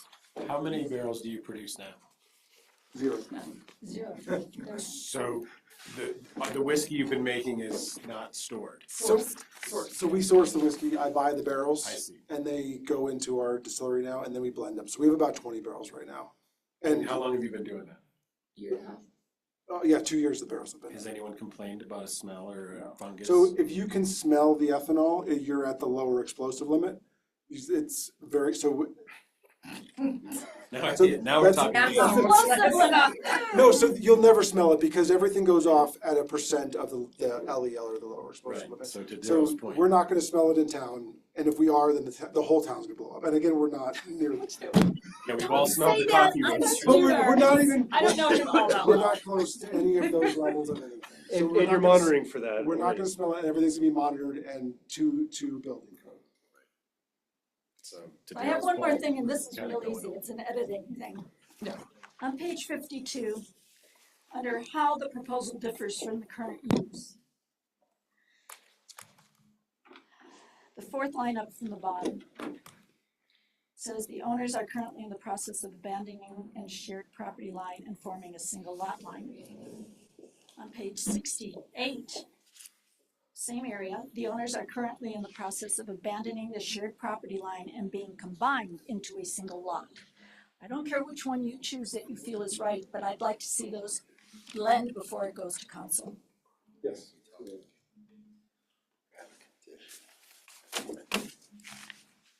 Scott, I apologize for interrupting you like 14 times, but I'm just so passionate about this. I like passionate people. I'm one. Any other questions about the fungus girl?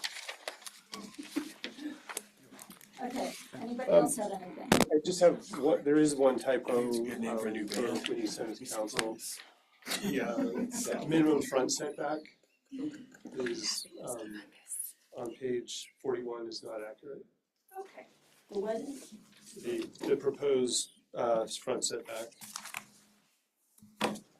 It should be 5 feet and then 15 feet for 40% of the lot frontage. Hmm. Currently it's saying the proposed is 20 feet, which is not right. Okay. I will This check. is just a typo. I think it probably came from when there was a shed. 5 foot and what? 15. 15. It has to be a 15-foot setback and a portion of our, It's a 5, 5-foot setback with 15% of the building set. so, sorry, it's a 5-foot setback, and then for 40% of the frontage, it's a 15-foot setback. Correct. Which So you, there's which you it's an comply with. undulation. Which we comply with, law. it's just, the table had it, so I thought, just to avoid confusion with council. Sure.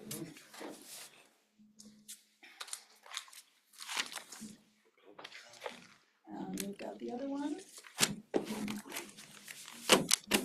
So public comment? Open to public comment, please. Clarity, please approach the podium. State your name and address. Oh, I'm June Flaherty, and I am 160 Main Street, across from the Eagle River Whiskey. And, you know, I'm wishing them all good luck, and I'm hoping that what Stephanie's brought forward is indeed what's going to happen. And I believe she's a reputable person, and I think that what she's brought forward is probably the best of our knowledge, you know. And so I'm hoping that everything goes well. I think we do need to be a little diligent. I'm really the only person that's even kind of affected because I'm the only house down on Main Street which has residents right now. You know, so I guess I would like to see due diligence to make sure that all the conditions are met, you know, like as far as the ethanol produced and any kind of fungus that could be produced. And I think Stephanie's, you know, spoken to that, so I don't feel like she's trying to pull a fast one. Right? But my husband did say that he had his hand up, and I don't know if is this, yeah, so he wanted to speak. He'll probably speak more strongly than me. Okay, is there anybody else in the audience? So we will go to Zoom.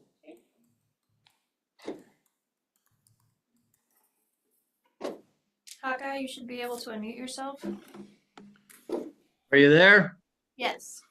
Okay. Well, I've had my hand up since the architect was speaking, so I'd like to back up a little bit and address some concerns on the building. For some reason, nobody seemed to notice.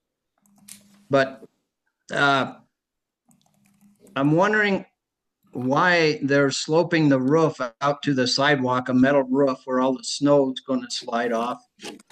And even if they put roof rakes up, then you're still going to get all the water running off and dripping down onto the sidewalk there. And also, Okay, excuse me 1 minute, Hawkeye. We're going to collect the questions and we will answer them at the end. Thank you. Go ahead, Hawkeye.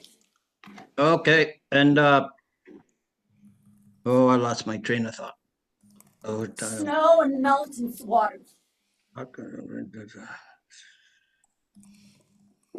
oh, yeah, and now, you know, I think you need to go back to the first meeting of the granting of the variance for the to get rid of the parking in the back, because they weren't honest and upfront with you that they were going to put a coffee shop in the front.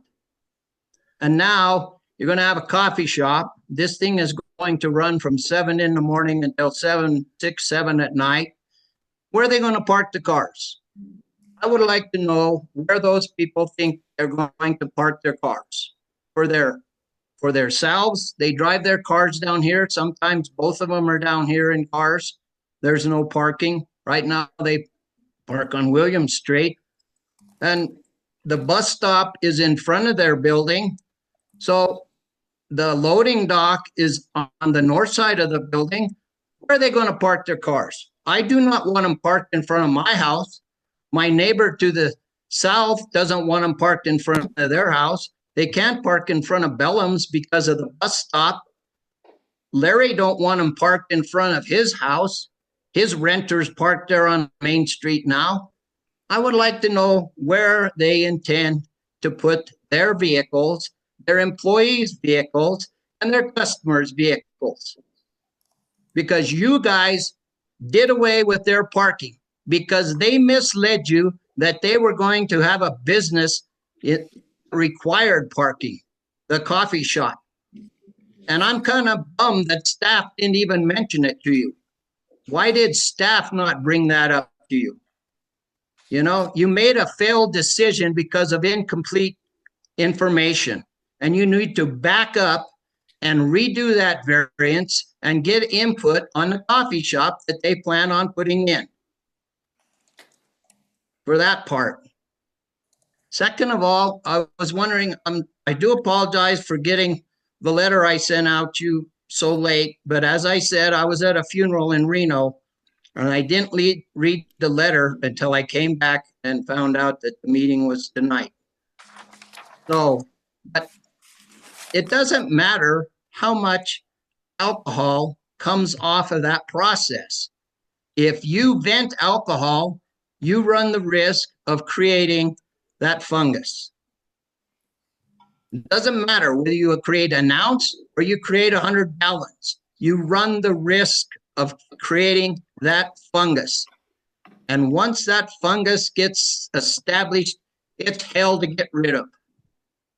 It doesn't go away. The cold weather doesn't kill it. The hot weather doesn't kill it. It does not go away. You have to pay for the remediation of it. Are they going to pay for the remediation of that fungus if it gets out? Is the town going to pay for it? Are you people on council going to pay for it? Who's going to pay for the remediation if you guys guess wrong and say this is not going to be a problem? I think for the safety and well-being of the citizens down here, you need to say this is going to be a problem. It has great potential to be a problem because it vents alcohol, it vents ethanol. You vent ethanol, ethanol is the basis of this fungus. Whether you vent it in your building, whether you vent it outside, it is the basis. If you have that alcohol, you have the potential to create that fungus. So who's going to pay for it if you guys guess wrong?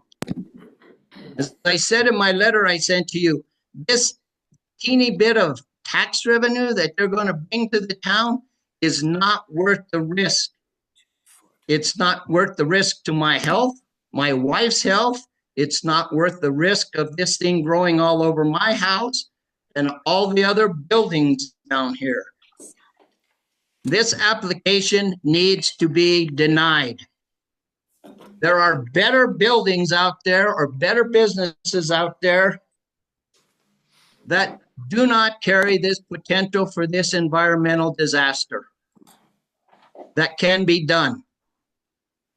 You need to step up and protect the citizens who live down here and say, no, this is not worth the risk to the downtown area for the pissant little bit of tax revenue you're going to get out of this business. It's not worth the hassle for all the parking problems that's going to create. It's just not worth it.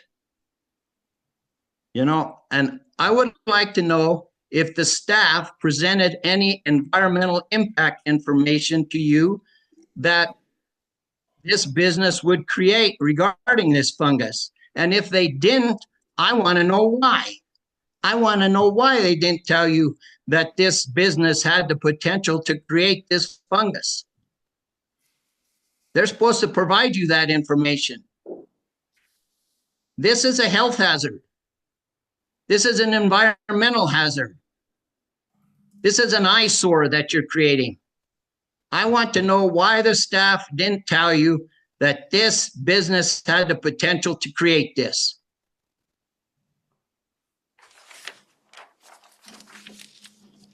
Also, these scrubbers that you're talking about to get rid of this stuff, they run $400,000 a pop. How many do you think those people can buy if they have to put them in to get rid of that fungus? Huh? 2, 3, 4, how many will they need? Can they afford it? They need to show that they can afford it. If they create this problem, they need to show that they can pay to clean it up.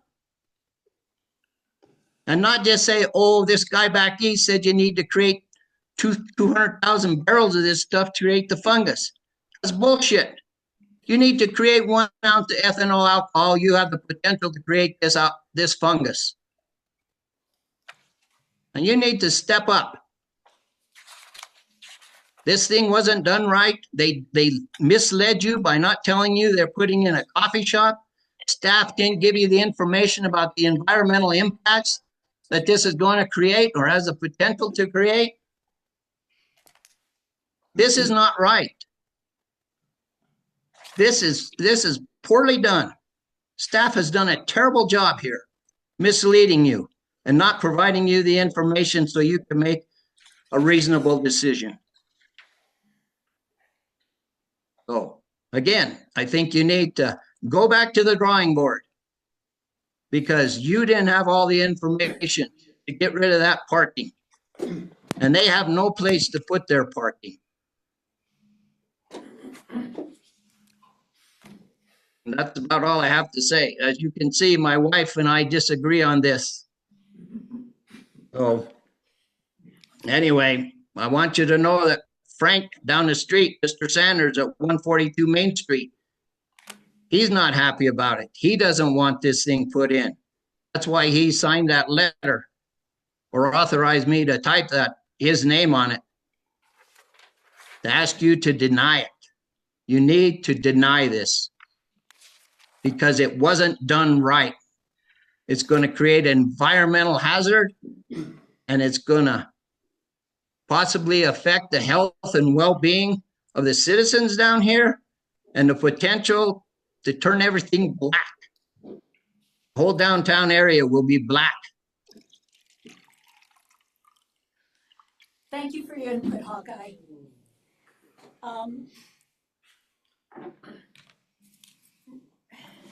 Robert had his hand up to answer one, but I'm wondering if we shouldn't go to you to answer them. I only have, thank you, Madam Chair. This is Scott with the Planning Department.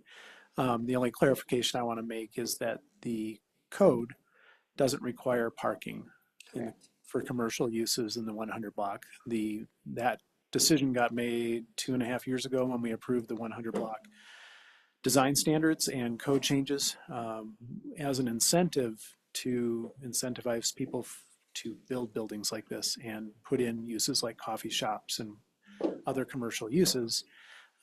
Residential uses still require on-site parking. But the premise is that commercial businesses in the limited land area of the 100 block would park on Main Street or other side streets or the municipal lot. So there was no misleading to be done because there's nothing misleading about this.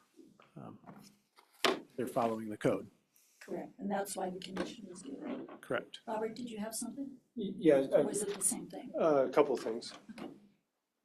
So first of all, if you were to look at page 58, the drainage and grading plan, we are calling for gutters and downspouts, all to be conducted below grade to storm drains. So any snow melt coming off the roof is going to be collected and managed on site.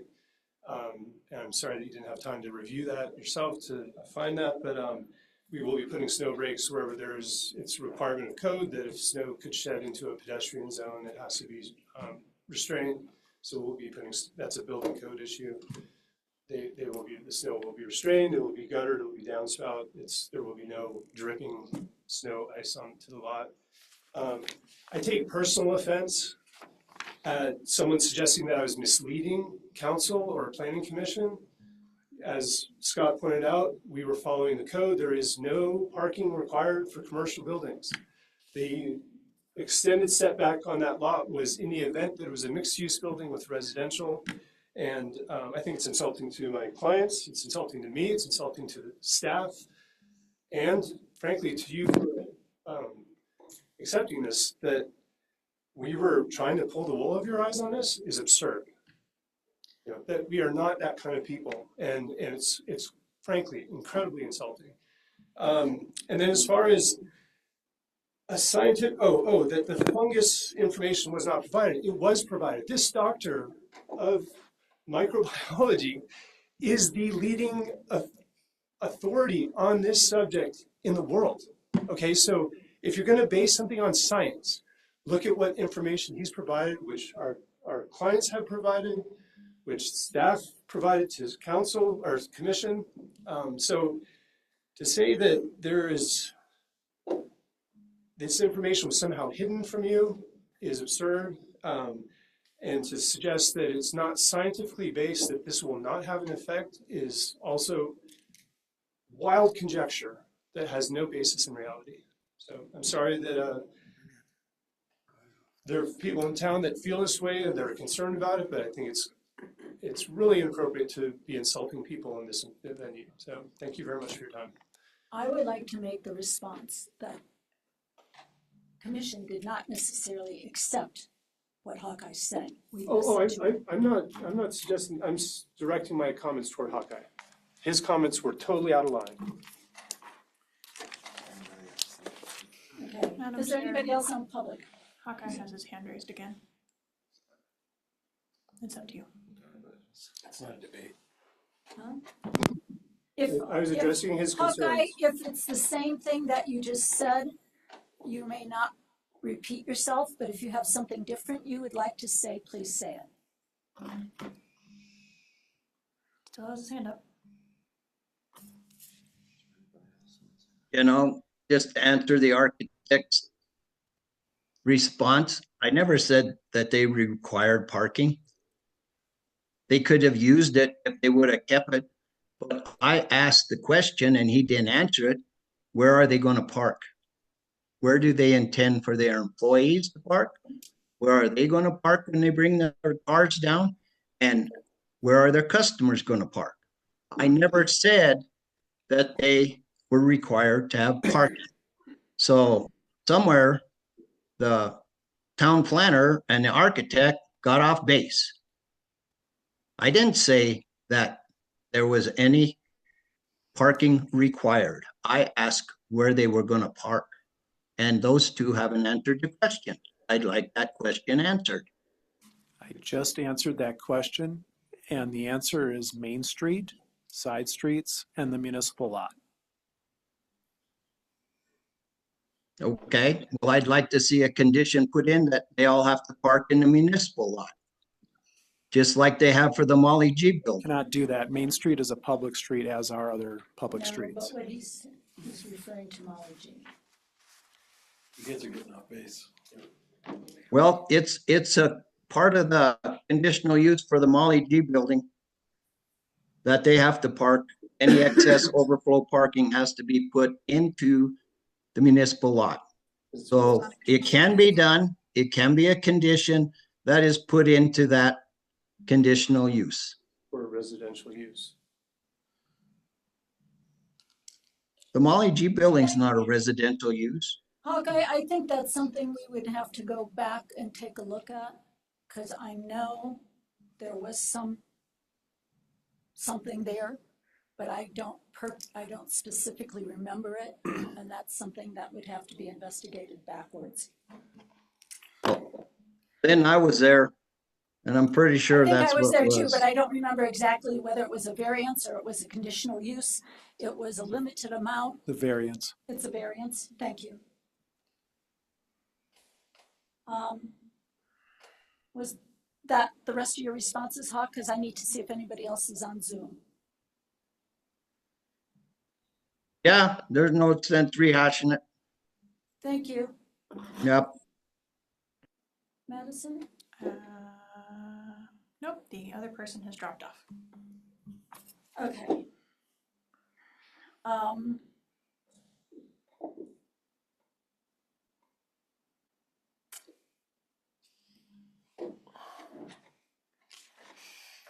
I guess what I need to ask is, does anybody, it's coming back to us, does anybody have any further questions? I'd like to request a recess for 5 minutes. Yes. Can you close, do you want to close public comment?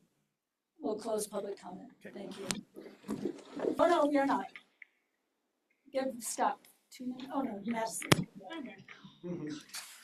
She's the boss anyway. I tried. Okay, so we've closed public comment. Is there anybody else on the commission who has anything else they would like to question, bring up, think about? No further discussion. No further discussion. Okay. So with that, may I request a motion, please? So We have the right to do a conceptual out of this. We have the right to deny it. We have a right to approve it. and we have a right to Approve with conditions. approve with conditions. And we have one condition, do we not, or do we? Yeah, we might have 1.5, put the other half down at that end of the table. Okay, so is anybody ready to make a motion? Yeah, I will. Go. I'm gonna make a motion to approve 161 Main Street and 161 Nelson Avenue conditional use permit and design review with an additional condition on the final amended plat. As well as I do think you guys, as a recommendation, should look at a signage plan for both the loading zone as well as directing your potential, buyers or visitors down to the municipal lot for parking. Is there anybody, a second? Can I second with some clarity? Yes. No, you can second. Now, we're open for further discussion. So, motion by Amanda, second by Michael. We're asking for any further discussion. Now you can. With Amanda's recommendation, more specifically, a final plat being completed prior to receiving the building permit. And as far as the parking thing goes, I believe Jeff had a pretty good idea on that, but we'll see if he still does. As far as Another condition? conditioning that there is no parking on the lot, is that what you're getting at? Whatever you said, I think you said that one. The loading zone is a loading zone. The loading dock is a loading dock. It's shown on the plans as a loading dock, and I'm taking it for what's on the page in front of me, that it's a loading dock. It's not a parking space. I thought you were saying about a condition in regards to it being noted in case the property ever sells, that it's just to be specifically noted that it's not a parking space. Yes. I don't know how you put that in writing, but that is the intention that I was getting at. That's what I thought was a good idea. Yes. How you get there. And if Scott, Madison, if that's kosher to make that sort of a condition, Daryl, you wanna add? Let me take care of it, Okay. please. Okay, go Could ahead. you say that it stays as a loading zone? That way, there's no question as to whether it does become parking or not. It's always gotta stay as a loading zone. What if the use of the building changes? To residential. If I may. Okay, Scott has an idea. So starting with the last point first, the change in use. If someone were to do a change in use, they're gonna have to comply with the current code at that time. So if they wanna change the use and they, let's say, needed on-site parking, they'd have to come through us and do that, right? In accordance with the code. I suppose you could craft a condition that requires the loading dock to remain a loading dock, but again, I think the code covers that because it specifically states that, at least as far as parking spaces that are shown on approved plans need to remain parking spaces. I don't know if the code is specific to loading docks, but I suppose you could craft a condition that mimics that same language that's already in the code. Well, I don't wanna get too into the weeds on it, but Yeah. my guess is that our code and our definitions, if there is a definition for a loading dock, my guess is that it doesn't say anything about how long a truck can sit there. So to that point, No overnight parking. if it's a loading dock and the truck stays overnight in it, isn't it still in the loading dock? Yes. Is it still being used as a loading dock? Maybe. Does our code define it to the point where you could enforce it? Probably not. So what Michael's point, my intention was, is that the loading dock is something where it should be like a time-based, truck pulls up, truck gets loaded, truck leaves. We do have a definition of loading area. And Loading space means an off-street parking space or berth on the same lot with the building it serves, so the temporary parking of vehicles while loading or unloading merchandise or material and which has access to a street, alley, or other appropriate means of ingress and egress. So Okay, so condition that's is great. I loading think- dock only. Yeah, so that's, it covers it. The last thing I would say is, we tend to, sometimes we include conditions that say all representations or testimony by the applicant are hereby a condition of approval. And that it goes without saying, we don't have to have a condition that says that, but if they're here telling us that it's a loading dock and the plans show that it's a loading dock and all material representations that we have to make this decision off show that it's a loading dock, we can enforce that. Okay, then I'm comfortable with it. So just a condition and then our recommendation for, The testimony given tonight Yep. is The loading dock's used as a loading dock. yeah, perfect. Sounds good. Okay, Good. so, And do we need to, to Madison's point, we wanted this motion to also say that this meets the findings. Yes, It there's, satisfies the findings, it meets the code, include it meets et cetera, et cetera. Thank you, Jeff. Okay, so I have a motion and a second, further discussion, and is there any changes to the condition that amended final plat needs to be completed Correct. prior to issuance of a building permit or Yes. prior? Okay, prior to issuance. okay. And that the testimony of the applicants be recorded that the loading dock remains a loading dock. And with all due respect to Hawkeye, you know, I take what was the testimony that was given by the applicants tonight to be true and scientific, and I believe in science. And so I'm willing to, I don't feel like I'm making a decision that's putting the citizens of our town at risk. I feel like I'm basing my decision on science, and I respect what was testified tonight, and I'm willing to, I feel very comfortable that we're safe. And that if there's a problem, it will be mitigated by the applicant. the minutes, yes. And then the third thing was Madison's request. So that, for staff, Criteria. staff criteria, so we have, objective 2.1, objective 2.6 have been met in chapter 2, and then chapter 3, objective 3.3 and 3.6 have all been met, right? So if you could reference necessary findings 1, 2, and 3, as in the code. It's really good though, Amanda. It was really good. I do appreciate you referencing the community plan. That's awesome. But if you could, you don't even have to read the necessary findings if you just state that it met necessary findings 1, 2, and 3. They start on And page the- 45. And the plans met the stated findings 1, 2, 3, 4, 5 On page 45. on page 45. That's a difficult one. Maybe you should have taken You it. got it all? So we have a Alright, motion, everybody. we have a motion by Amanda, we have a second by Michael, correct? May I have a roll call vote, starting with Jeff? Jeff, I. Eric cannot vote tonight, we are all here. Lynn, aye. Amanda, I. Michael, aye. Darrell, aye. Thank you very much. You can tell, at least we laugh at ourselves.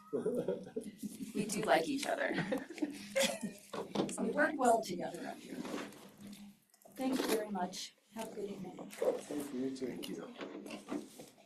Is the next item the code related to the historic preservation? Yes, it Yeah. is. Let's look at Yeah, long one. This Oh gosh, we can't. This is direction from congratulations. And the principal. Okay, I understand where you're coming from. next Madison, we have, and I just put it away. Shoot. Excuse me. Let me read.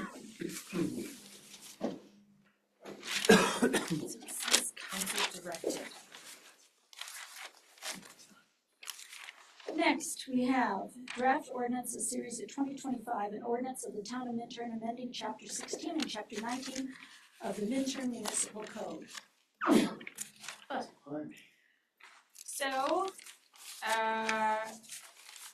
this is kind of in line with the last HPC ordinance that y'all reviewed a few months ago. So, as part of the reviewing of that ordinance, council directed the HPC to go through and vet additional options for flexibility.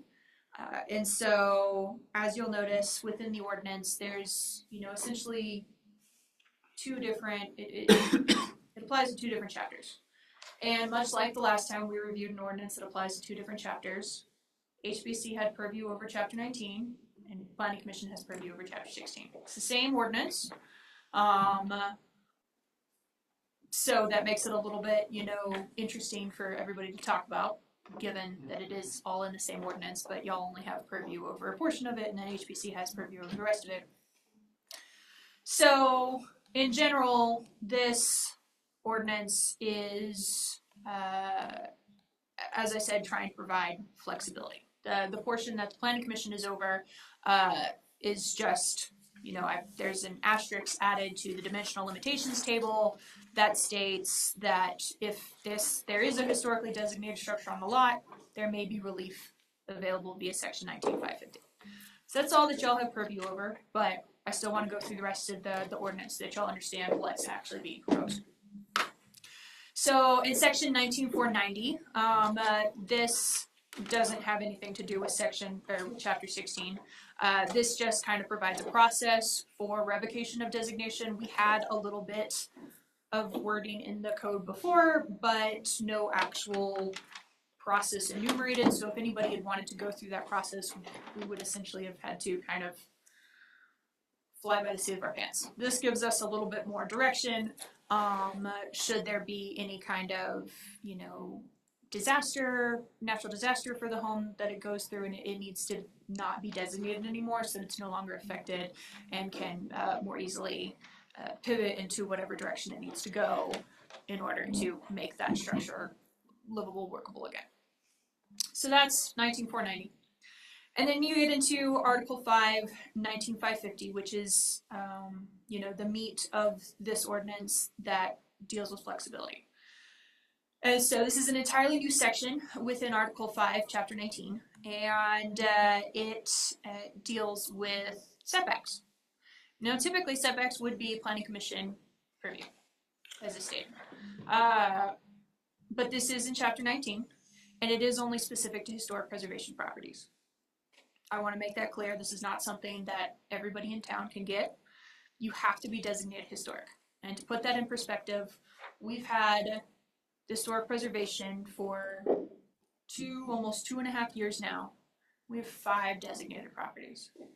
And 2 of those properties were a fight of 5 months. That's how difficult some of these things are to get designated. Yes? What are the 5 properties? You have the water tank up on top of 100 block. There's a saloon. You have the Myers Barn, which is currently at 25 Harrison, and is likely to be moved to Little Beach. And then you have 151 and 155 Main Street. So 2.5 years, 5 properties that this could potentially apply to now. And for better or for worse, the likelihood that this is going to apply to any significant number of properties in town is minimal. Most people do not want, even though that there are, tax incentives out there and assistance through the state and federal government if you would like to comply with their regulations, monetary assistance, things like that. And it's a really cool thing to be a part of. Most people, unfortunately, do not actually want their house or the structure that they own to be designated historic. And so I say all of this, not necessarily to say, this isn't going to do anything, because we hope that this does something. We hope that this helps people, and this is usable for people, and maybe makes them think if they buy a historically designated property, or if somebody else nominates their property and it gets designated, and they're just like, okay, I've got this thing on my property now, what can I do? And so that's what this is about. It's relief to setbacks, side, front, and rear. Though not the live stream setback, we're not touching that. We're very protective of that setback. We're not gonna do that. But it allows you to encroach 3 feet into the, or it allows you to be no closer to the property line than 3 feet on the side. So essentially, you can encroach 2 feet because all side setbacks in town are 5 feet. You can be no closer than 5 feet to the front setback. So that allows you to encroach between, well, in the 100 block, the front setback I think is 5 feet. So you can't encroach anything in the 100 block. But in other zone districts, it might allow you to encroach either 5 feet, like in the Old Town Residential, I believe the front setback is 10 feet. So if you can encroach no closer than 5 feet to the front setback, that essentially cuts that front setback in half. And then in like the Southtown residential zone, that front setback I believe is 20 feet. So at that point you'd actually have a lot more room in the front, 15 extra feet. In the rear setback, again, structures may be constructed no closer than 5 feet to the property line. Again, very similar to front setback. In fact, we have a similar range of 10 to 20 feet in the rear, barring the 30-foot live stream setback. And so you'd be able to move a structure or construct a new construction on a historically designated lot that amount. And then E and F are allowing you to increase maximum building lot coverage and maximum impervious surface area by 5%. So if you're currently limited with the base zoning of 45%, like the Old Town Residential currently is, then you'd be allowed to go to 50% and then 55 to 60. A lot of that really came from a lot of our historically designated structures or potentially historic designated structures. They might not be placed in the most ideal space on the lot, but you want to save them, you want to maintain them, but you also want to make your lot usable. And so being able to take into account that historic structure but build on maybe an addition in the back or something like that while still maintaining that historic structure, then you're able to go over the maximum building coverage or impervious surface area by 5%. So that is, in a fairly brief nutshell, brief for me, the ordinance that's being presented tonight. Okay, well, Michael looks like he's starting to fall asleep, so I'm gonna start with Daryl. Do you have any comments? No, I sure Michael? don't. Yeah, I have, let me comment before I fall asleep, because I actually took time to write this up and not say, you know. Anyway, I'd like to say that since I've been on the Planning Commission, in the process of discussing the Chapter 16 code rewrite, we have been reminded that we are writing one code for clarity and getting away from spot zoning and multiple sections of code, leaving things up for interpretation. Now, there are many things I feel at fault with historical incentives, but first, let's back up. We currently are looking to have nominated certain properties that have significant historical history from the beginning of Minturn. We say we want this, but to my understanding, we upped the nomination process for 2 people needed to nominate versus 1. Some of the buildings are truly historical. Building onto them and changing the scale does not really seem to keep with the history in place. Historical scale is critical to keeping with historical Minturn. If not, it's a clever workaround current codes and planning. In addition, if additions are requested on a potential historical building, then at a minimum build the current code. Why would we start creating more spot zoning and fire hazards? For example, Larry's wine thing in the back barn next to Frank's house, which seems to be on the property, Frank's house seems to be on the property line. So does that mean that Larry's property would have a more restrictive setback of 6 foot in according to this proposal? Excavating 3 foot from a property line is very difficult, and with an overhang, you're potentially draining onto your neighbor's property, which is illegal. 5 foot is super tough as it is, and at 5 foot, you better hope your neighbor likes you. So as planned, I think to my understanding, we have a professional go through our town and make a list of what is really appropriate to be considered historical. If this is on the walls of town hall, it potentially falls into that category. We are the planning commission in the process of rewriting the building code, and we don't need to add potential spot zoning and more potential liability for the town. I am without question against this proposal. Now I'll go to sleep. Amanda? Yeah, so my question is a little bit more administrative for staff. And obviously, so specific, if the designated structure is moved from the property, then that historic designation of the property is revoked. It doesn't feel like this captures that.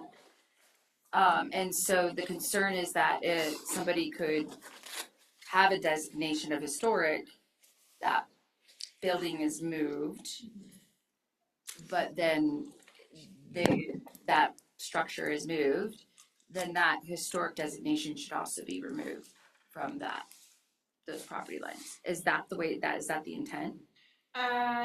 That's the intent in the way the current chapter 19 is written, Okay. not in this ordinance, which is why it's not addressed in this ordinance, because I feel it's already addressed in the existing chapter 19. So the way, unless you are designating a site because something historic happened at that site, so you're physically designating the land. Yep.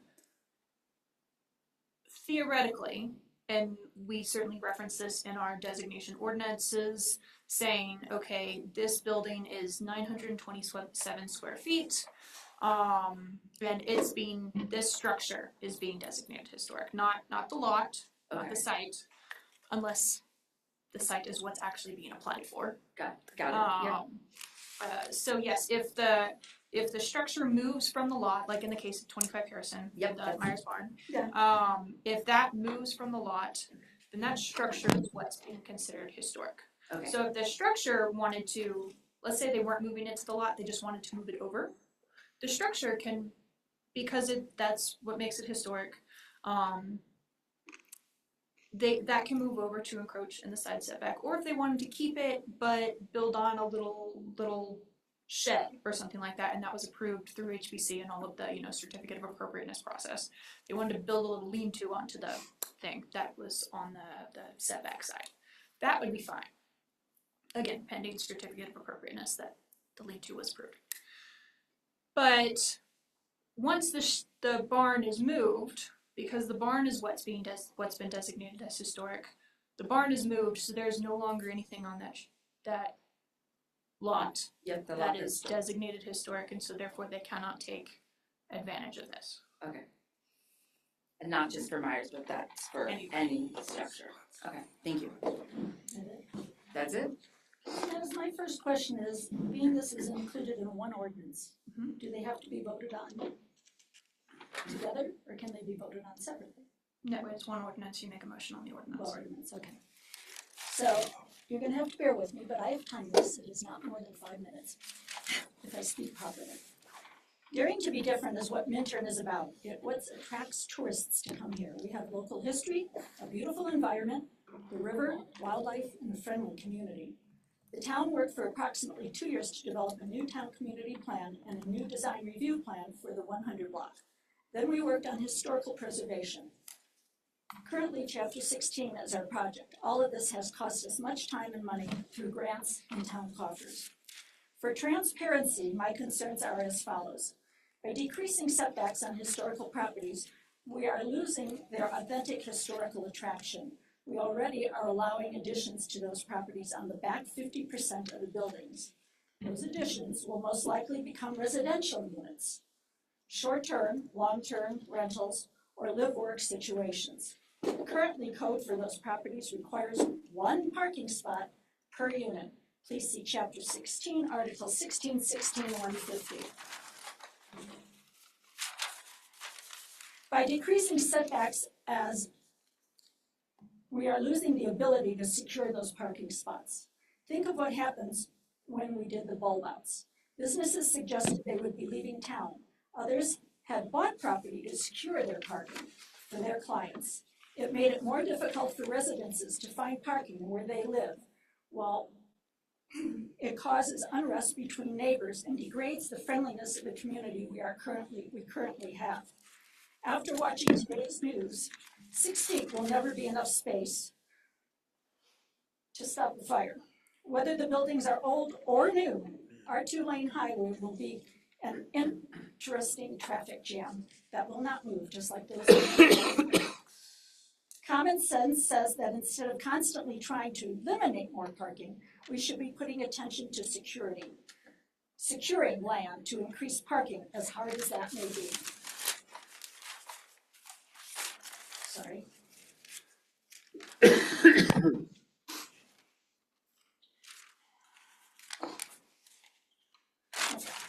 Public transportation will only help so much. People will still depend on their private transportation. Where will the buses be if a fire breaks out? This is also probably eliminate the ability to build small gathering spaces and pedestrian passages between the streets. This is mentioned in the community plan under the 100 block framework. No, under the design standards, and the 100 block framework. These spaces are also allowed for continued views of the beauty that we live in. Historical progress may continue throughout town, reducing setbacks, again, may affect community relationships with neighbors. This is it moves into residential neighborhoods, which may or may not ever happen. For those of you who are unaware of it, we have received a historic grant to conduct a historical resource survey of the Old Town character area. Mr. Ron Sladek of Titanic Historical Association will be starting this process in mid-January, within about 10 days. He has decades of experience in his field. The process will take approximately, since we just added 7 changes to the historical code, these changes, if properly implemented, should not cause any negative effects on neighbors. Why can we not give ourselves some time to see how they work first? Variances can still be applied for on an individual basis if necessary. Chapter 19, Historical Preservation, under 19-120, purpose to enhance, this is hard for me to read, to enhance something, promote health, safety, and wellness, also addresses that the Historical Commission, it states that through the provision of educational opportunities to increase public appreciation of the town's unique heritage, perhaps the commission could spend some time in the next few months, we only have meetings once a month, working on that while Ron gathers his information, rather than hurrying through changes before we can identify the most important historical buildings. Let's get the word out of how great we are now that we are working on historical tourism. To be transparent, yes, I am on P&Z and I am on HPC. However, my vote can be expressed only at one commission. I recuse myself to vote at HPC. There I will be voting this evening. Thank you. Is there any further discussion on any of that? If not, Can I please respond to a couple of things? So you mentioned in at least 2 places, potentially more, the 100 block. This is not something specific to the 100 block, it's specific to the whole town. As well as parking. This ordinance does not propose to reduce any parking requirements. If you want to encroach into a setback and build a new unit or whatever it is that you're trying to do by encroaching into a setback or taking advantage of additional 5% lot coverage or impervious coverage, you still have to meet all of the other requirements of the lot.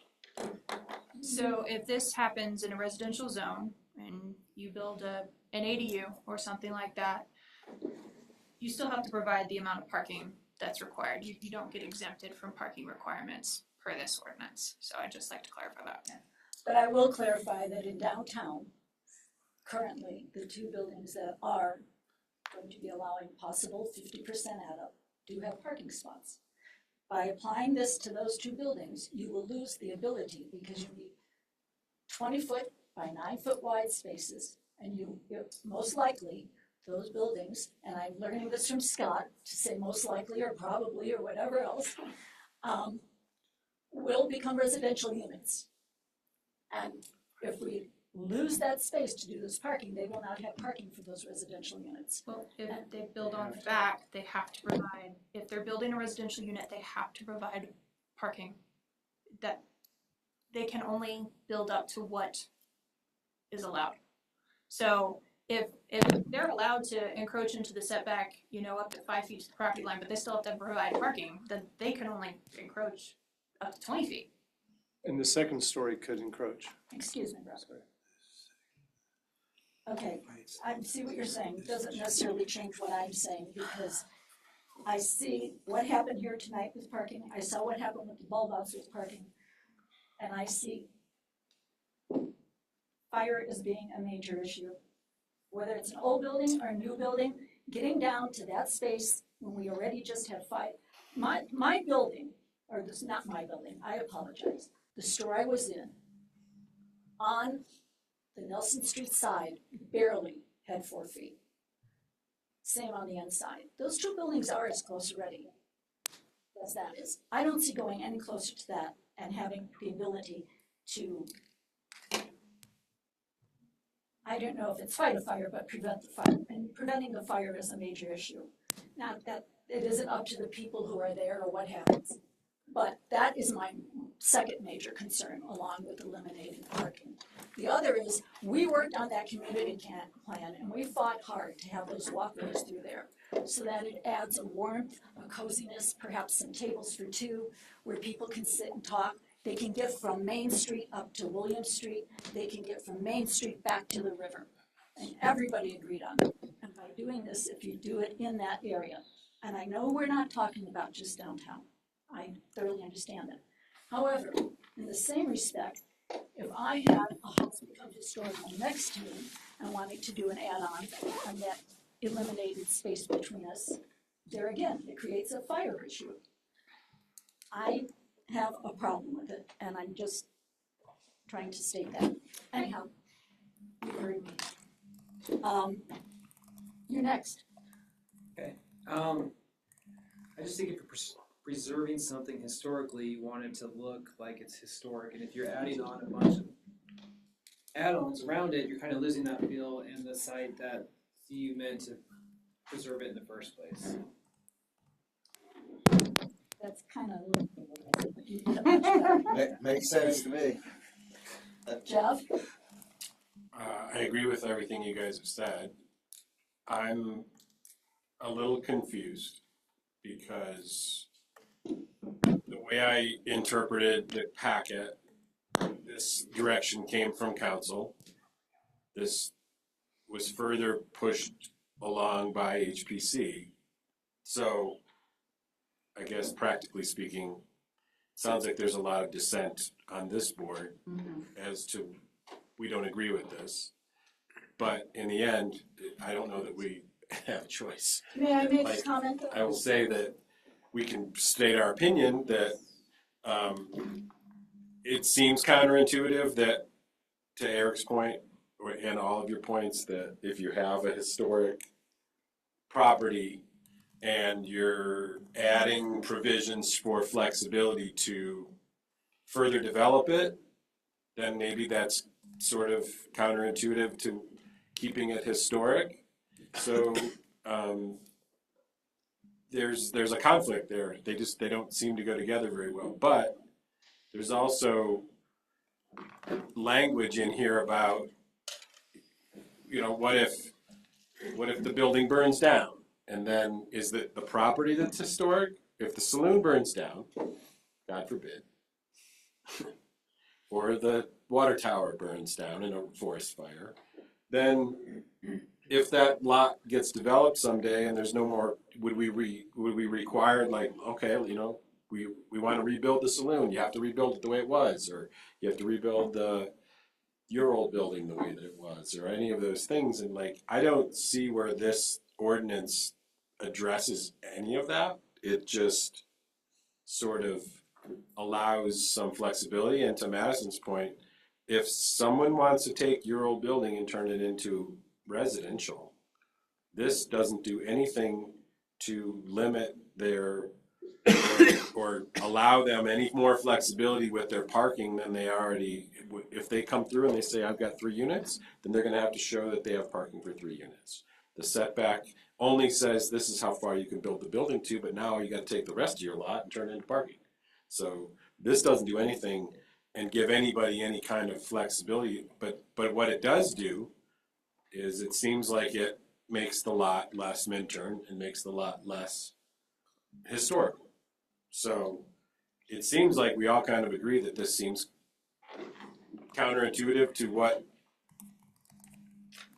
creates or designates or defines a historical property. So if in the end we're going to vote no on this and recommend that we don't pass this through, I'm for that. But in the end, I don't know if this is what town council wants, and they're going to do it anyway. Well, I just want to clarify whether that was Hold town on, council. hold on. It says I right was in at the the packet meeting. that they were, this was by Council- direction of the council. Not these 2 specific things. Council recommended if anybody on HPC can come up with some ideas of what else might become flexible, from the 7 that we've already passed, okay? From those 7, any more, if you come up with any ideas, give them to us. They did not recommend these 2 specifics. But is this not what came out of Buena Vista's code? That one, yes.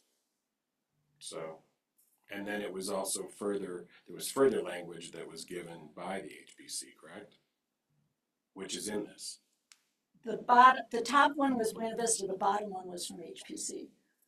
But I guess why, if we, I guess I'm just confused as to why What do you this mean the is top so one, wrong. There's 2 different things that you would be passing. One is the addition to, Which is just this where it says if there's historically demonstrated that right, and the second one has to do with All the setbacks. the setbacks. so you're Which saying we that already this had. came from Buena Vista? Yes, the chapter 19, article 4. Came from Buena Vista, but then all the changes to 19.5 were generated. Okay. You have something, Andrew? Yes, in hearing what you're saying about fire, addressing as part of the fire board. It is. Can you do that? Yes. No, Okay. you can address by yourself, you cannot address Okay, as I part have of the an fire opinion board. then. Absolutely. Okay. In fighting a fire, it is very hard, it's hard if there is 10 feet between buildings. Throwing up ladders, spraying water to protect the neighboring, building. Anything less, you are, going to have the neighboring building probably catch on fire, which will continue going on down the line. So the 3-foot setbacks are very, very bad, very, very bad. Also, listening to how insurance companies are now eliminating or quitting, not providing insurance, homeowners insurance. That is just one of the reasons that they do eliminate it. So the property owner probably would have a hard time getting building insurance. That's what I was thinking, after today, watching the news. Okay. Do you need to open to public? It's an ordinance, yes. Open to public comment. There's nobody in public, well, can he speak? He's on HPC. Hasn't stopped anybody else from speaking at anybody else's board. Well, it meeting, used to, so- it doesn't anymore, but it used to. Go ahead. Just state for the record that you're on the HPC. My name is Robert Creasy. I live at 453 Pine Street. I am on the HPC. And just to provide some background, where we were coming from was recognizing that a historic designation is an incredibly big burden on the property. If you look at the 2 lots, your old building, they've been empty for 2 years. people can't develop them when they're just the existing building. And so the existing code does allow for additions, changes to a portion of the building that, one of the things HPC does is designate what part of the building is considered the most historic, usually the front elevation, maybe another side if it's on a side street. So there is room for additions, changes to an existing building. And just recognizing that these old buildings sometimes aren't centered on the lot and within the regular setbacks, that by allowing some flexibility there, you may actually be able to provide more parking because you could provide parking into a space that's a side yard. So it's just an attempt to provide flexibility. I think anything that someone would propose would still come through design review. So if it's grossly out of scale and totally inappropriate, you guys would shoot it down.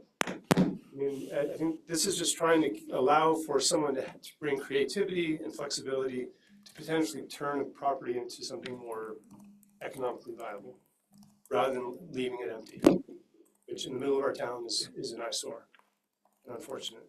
But, so I can totally appreciate the concern about fire. I think the current town code is like a 6-foot separation of buildings, and maybe there'd be a way of saying 3 feet as long as there's at least 6 feet between structures. I believe the ordinance says It does. Oh, that's what it is, okay, Yes. yeah. And as for the parking, yeah, I think that was addressed, that they still have to provide the parking. But if you have a reduced rear setback, well, the second story could overhang parking further. And that would allow someone to do an apartment on a second story, maybe, but, I don't know, it's just an example of the possibilities that this could provide flexibility, and we're not incredibly, HBC was just trying to what are some ways that we can make it more viable for people to use these properties? And I don't think it's going to have a massive impact in town because there aren't that many that are going to be effective, but I just want to give you that background. Thank you. Closed public comment. Zoom?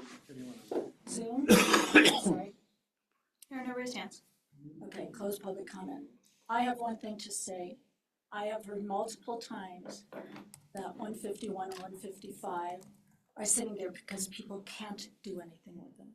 151 was sold earlier and agreed to have it returned historical. I don't think that is the reason, is because they can't do anything with the building, at least not from what the owner has spoken to me about. And I know that property was somewhat bought mainly to keep the parking spots because the hotel didn't have any. So I don't think we can keep saying that and making that an issue. But I understand that. And I wondered what was happening with 155 because the sign is gone and the door was open the other day. So I thought maybe it's open. Anyhow, motion? Never made one, but can I make can we make motions to deny? You are Yes. a recommending body, you will be forwarding a recommendation of denial. Yes, I'd like to make a motion to forward a recommendation denial of the changes to chapter 16 and 19 historical code. I make a second. Does anybody have any further discussion? None for me. May I have a roll call vote? Carol? No. Aye. Oh. No. Aye. Aye. No, what is it? What is it? Oh, aye, because it's a denial. It's a denial. You're Aye. voting yes to deny, you're voting no to not deny. Michael? I made the motion, yes, I'd like to deny it. Amanda, aye. Lynn, aye. Aye. Jeff, aye. Okay, thank you, Robert. Sure. I have one more thing that I need to, well, no, let's go through this. I'm sorry, I apologize.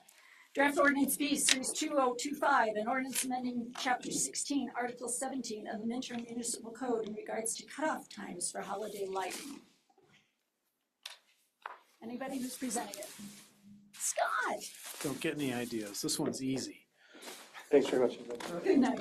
Thanks, Robert. Make a motion to do that. I was making a motion to not listen to Scott right now. Oh, ow. Go on, let's go, let's go, let's go, let's go, let's go, let's go. Okay. I'm teasing. Madison will get you. I'll make this brief. Council had a discussion several months ago about exterior lighting. That led to me coming in front of them in November with further discussion and explanation on our exterior lighting regulations and specifically holiday lighting. There was discussion. There was direction from council for me to draft an ordinance that clarified the definition for holiday seasonal lighting and to present a new definition for festoon lighting, which the two things are different. So that's what this ordinance captures. So we previously approved an ordinance that allowed for uplighting of the water tank, which led to these discussions. Now we're amending our exterior lighting regulations again to clarify that holiday lighting is holiday lighting. And it's supposed to be associated with recognized holidays and be temporary in nature. The other major part of this is a direction from council to attach time limits to holiday lighting. Basically sunrise to 10 o'clock. You need to shut your holiday lights off at 10 o'clock. Festoon lighting will be regulated more as exterior lighting, so there's not going to be any time limits on festoon lighting, which is kind of like the cafe lights that you see, different lighting solutions. That's it. Little Beach. So my question is, that means there is no time those lights have to go off on festoon lighting? Correct. Because it talks about dark night sky. It does. So how do you have dark night sky if you got lights on? You hope that not everybody in town has festoon lighting, or that they leave them on all night long. You know, it's like I have lights on my building, but they go on if somebody goes close to them. Right. And then they go off. We did not do anything like that. Okay. I have a question. In reference to holiday lighting, it says the time period for a day, but how about how many days, or weeks, or months? In other words, can I keep my Christmas lights up till spring? Yep. However, I would say the way the definition that I crafted, whether it gets approved by council this way or not, includes words like recognized holiday. So I think the town could, if it wanted to, say, it's no longer Christmas, that was 6 months ago, take your lights down, right? I did not get the sense, and nor did I get the direction from council that anyone was interested in beating people over the head over their holiday lights. We have people that keep their holiday lights on all year long. So it'll become a case-by-case enforcement issue. Does that clarify? Yeah. Okay, so Scott would like us to come up with a motion. Nope, get their public comment. Public Oh, comment? I'm sorry, Madison. Public comment is now open. Is there anybody? There is no one. Is there anybody in the audience? Public comment is closed. There is nobody in the audience. So now, motion please. I'll make a motion to approve ordinance number TBD Series 25, amending the illumination standards as presented. May I have a roll call vote, please? Darrell, aye. Motion by Jeff, second by Amanda. Darrell, aye. Eric seconded it for Amanda. Got something in there. If you just can't vote on it, you can second it. Okay, so give it to her. Give it to Eric. I can still aye. You can still aye, yes. Aye. Michael, aye. Amanda, I. Lynn, aye. Jeff, aye.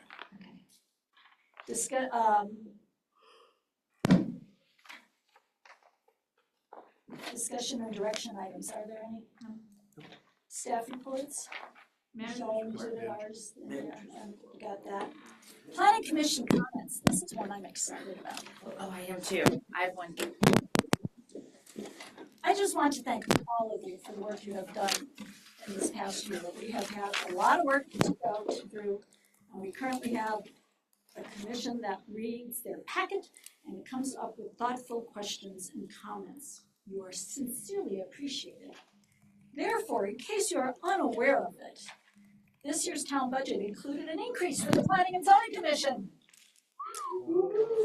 I confirm this with Jay. As of January 1st, you will all be getting $125 per meeting that you attend in person or in Zoom. Again, thank you all for being so conscientious in doing your job. Yay, thank you. We should have left hers to the last one. It is. Well, I would like to also thank you. Yeah.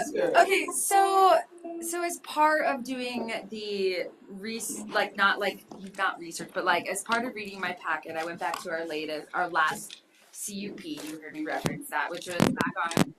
God, this things was back on May 5th, or May 8th, was the meeting. We approved a temporary construction management office for that CUP on the North PUD. My question is like what's being built right now? I'm a lay person, I'm not in construction. It does not look temporary. It looks pretty permanent. And so I'm wondering, like, it's going up. There's a building going up on that CUP. It's framed, it's a building. And so I'm just trying to understand, like, I know that staff was gonna be going there, looking, ensuring they only have, they have to remove all of the temporary, I believe when Rick was here, if my memory serves me, it was gonna be like a trailer or like, like he had referenced something. It's not, it's permanent, it's Okay, there. we'll go check it out. Yeah, so I was just gonna say, like, if we could go look and make sure that we're meeting the CUP, I think that'd be really good, just because we know residents are still watching that go on. Yep.